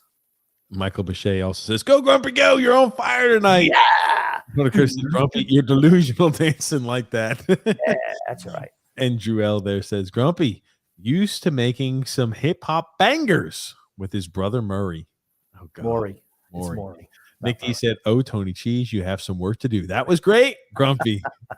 And Grump, you're a Led Zeppelin dude. Absolutely a Led Zeppelin dude. But I like that little Timmy trumpet thing. Yeah, it's great. And actually, there was another song because we stumbled upon it earlier. I stumbled upon it earlier before the show. And I was, man, that's good. I'll tell you what. Grumpy said, play Timmy Trumpet. And I'm like, Timmy Trumpet's an artist, Grumpy. and it like ran across one of his songs that was pretty good. He was dancing to it. It was actually a better time than when he danced to this, but I said, Grumpy, probably the song you're talking about is Narcos. And Son X had to go ahead and confirm that. And You didn't know the name of the song. We had to call Son X to tell us the name of the song. Don't make it sound like you told me the song was Narco. Son X. Disingenuous as usual. No. Son X, huh? Grumpy, Andrew L's got a comment there for you. If Tony Cheese had half a brain, that would be a great clip for the channel that's been dead for God knows how long. Wow. At least they're picking on Tony today, not me or you. So that's a good thing. Tony Cheese says Drew's beating his meat to Grumpy dancing. Oh boy, you can tell it's getting late in the show. It is getting late in the show. Mario says, what was Snow thinking when he hired Fredo? He probably, because Lou told him to do it. Hey, do me a favor. Fredo needs a job. He's been working the underpass, for coins. So, at the toll booth. So you got to help him out. Okay. Alexander finally gave us some solace in the answer to what it was here. Grumpy, TJ, you said you heard somebody scream, Bailey, you bum, at the Dallas game. That was me. Oh, we did hear that. Yes. That was great. Oh, my goodness. Brandon Fry said, I know I'm late. I've been gone for a while Andy Francis joined the dark side. No, he hasn't joined the dark side. Is he on the dark side? No, he's not on the dark side. Oh, okay. No, I don't know what that means. I thought he was talking negative about the Islanders. He never likes to. I mean, we're going to have 7, 8, 20 goal scorers according to him. Could have potential 7 and 8. My Little Brownie says, will we ever know the name of Son X? Poor neglected guy. I think he's going to like the Son X. I don't even know who called him Son X, but it's great. Son X and Dog Z. They're both going to be part of the show at some point in time. He's in the process of moving into a new house. So, but he will be on the show. And here's the thing. It's going to be bad for TJ when Son X comes on board because he's mean to TJ. And sometimes I'm like, knock it off. Stop being mean to TJ. Because Son X could be a little acerbic. Let me just put it to you that way. Acerbic? What the hell does that mean? Acerbic. Man, Grumpy, we are here at the end of the podcast. What do you want to say before we start wrapping things up today? I want to say love and laughter to everyone who listens and even those who don't. From TJ and the Grumpy Old Man. Are you all right, Grumpy? Is it the Michigan game that's taking you too far away? You can't even do your I'm not watching the Michigan game. I almost forgot love and laughter, and I was thinking about that. I almost got that wrong, and I never got the second part. Oh, man. No, you got it right there, Grumpy. But thank you again, as always, for being a part of the show, Grumpy Old Man. Thank you for everybody for tuning into the show. We'll be going live this Wednesday, 8 p.m. Eastern Standard Time.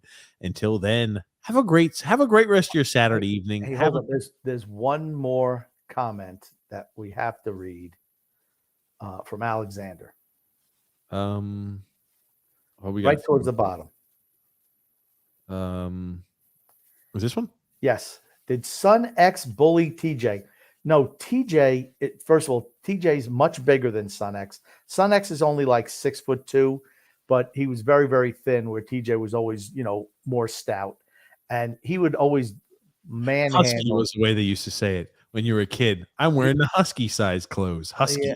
Yeah, Son X would say that there's TJ in the left corner wearing 300 pounds of pure gussel. And weighing, not wearing. God damn. He said, and we say, what's gussel? Dream, Gumpy. He said, goob and muscle gussel. And I'm sure when he comes on the show, he will say that. And I just had to say, he would verbally bully TJ, but TJ would physically bully Son X. There it is. Oh, but actually, they're best of friends, and it's all just good fun. Absolutely. But yes, thank you everybody for tuning in. Brandon Fry says, and he joined Eyes on Isles. No, he didn't join. He's a guest. He kind of shows up. I can't remember the exact term he did. He doesn't like labels. He's a bootlicking weasel is what he is. No, he's not. And Michael M says, it's been a pleasure to have listened to you, gentlemen. Hey, make sure you make sure you subscribe. We have a lot of fun every night. Yeah, absolutely. And I think I got to listen to that. I'm listening to their show. I got to listen to it. I like Andy. I like what he does. So I got to listen to it. I like listening to his normal podcast. So I got to listen to, I have to listen to him on Eyes On. They completely changed up who does that entire podcast with them. So I will be interested to give that a listen. It's on the list. Probably because they were epic failures previously. Stop with that.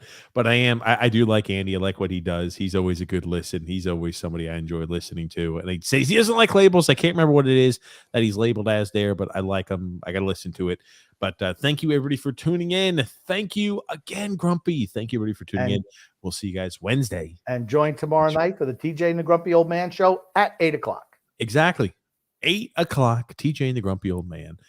Thank you, everybody, for tuning in. We'll see you guys tomorrow, TJ and the Grumpy Old Man, 8 o'clock. Thank you again, as always, Grumpy. My pleasure.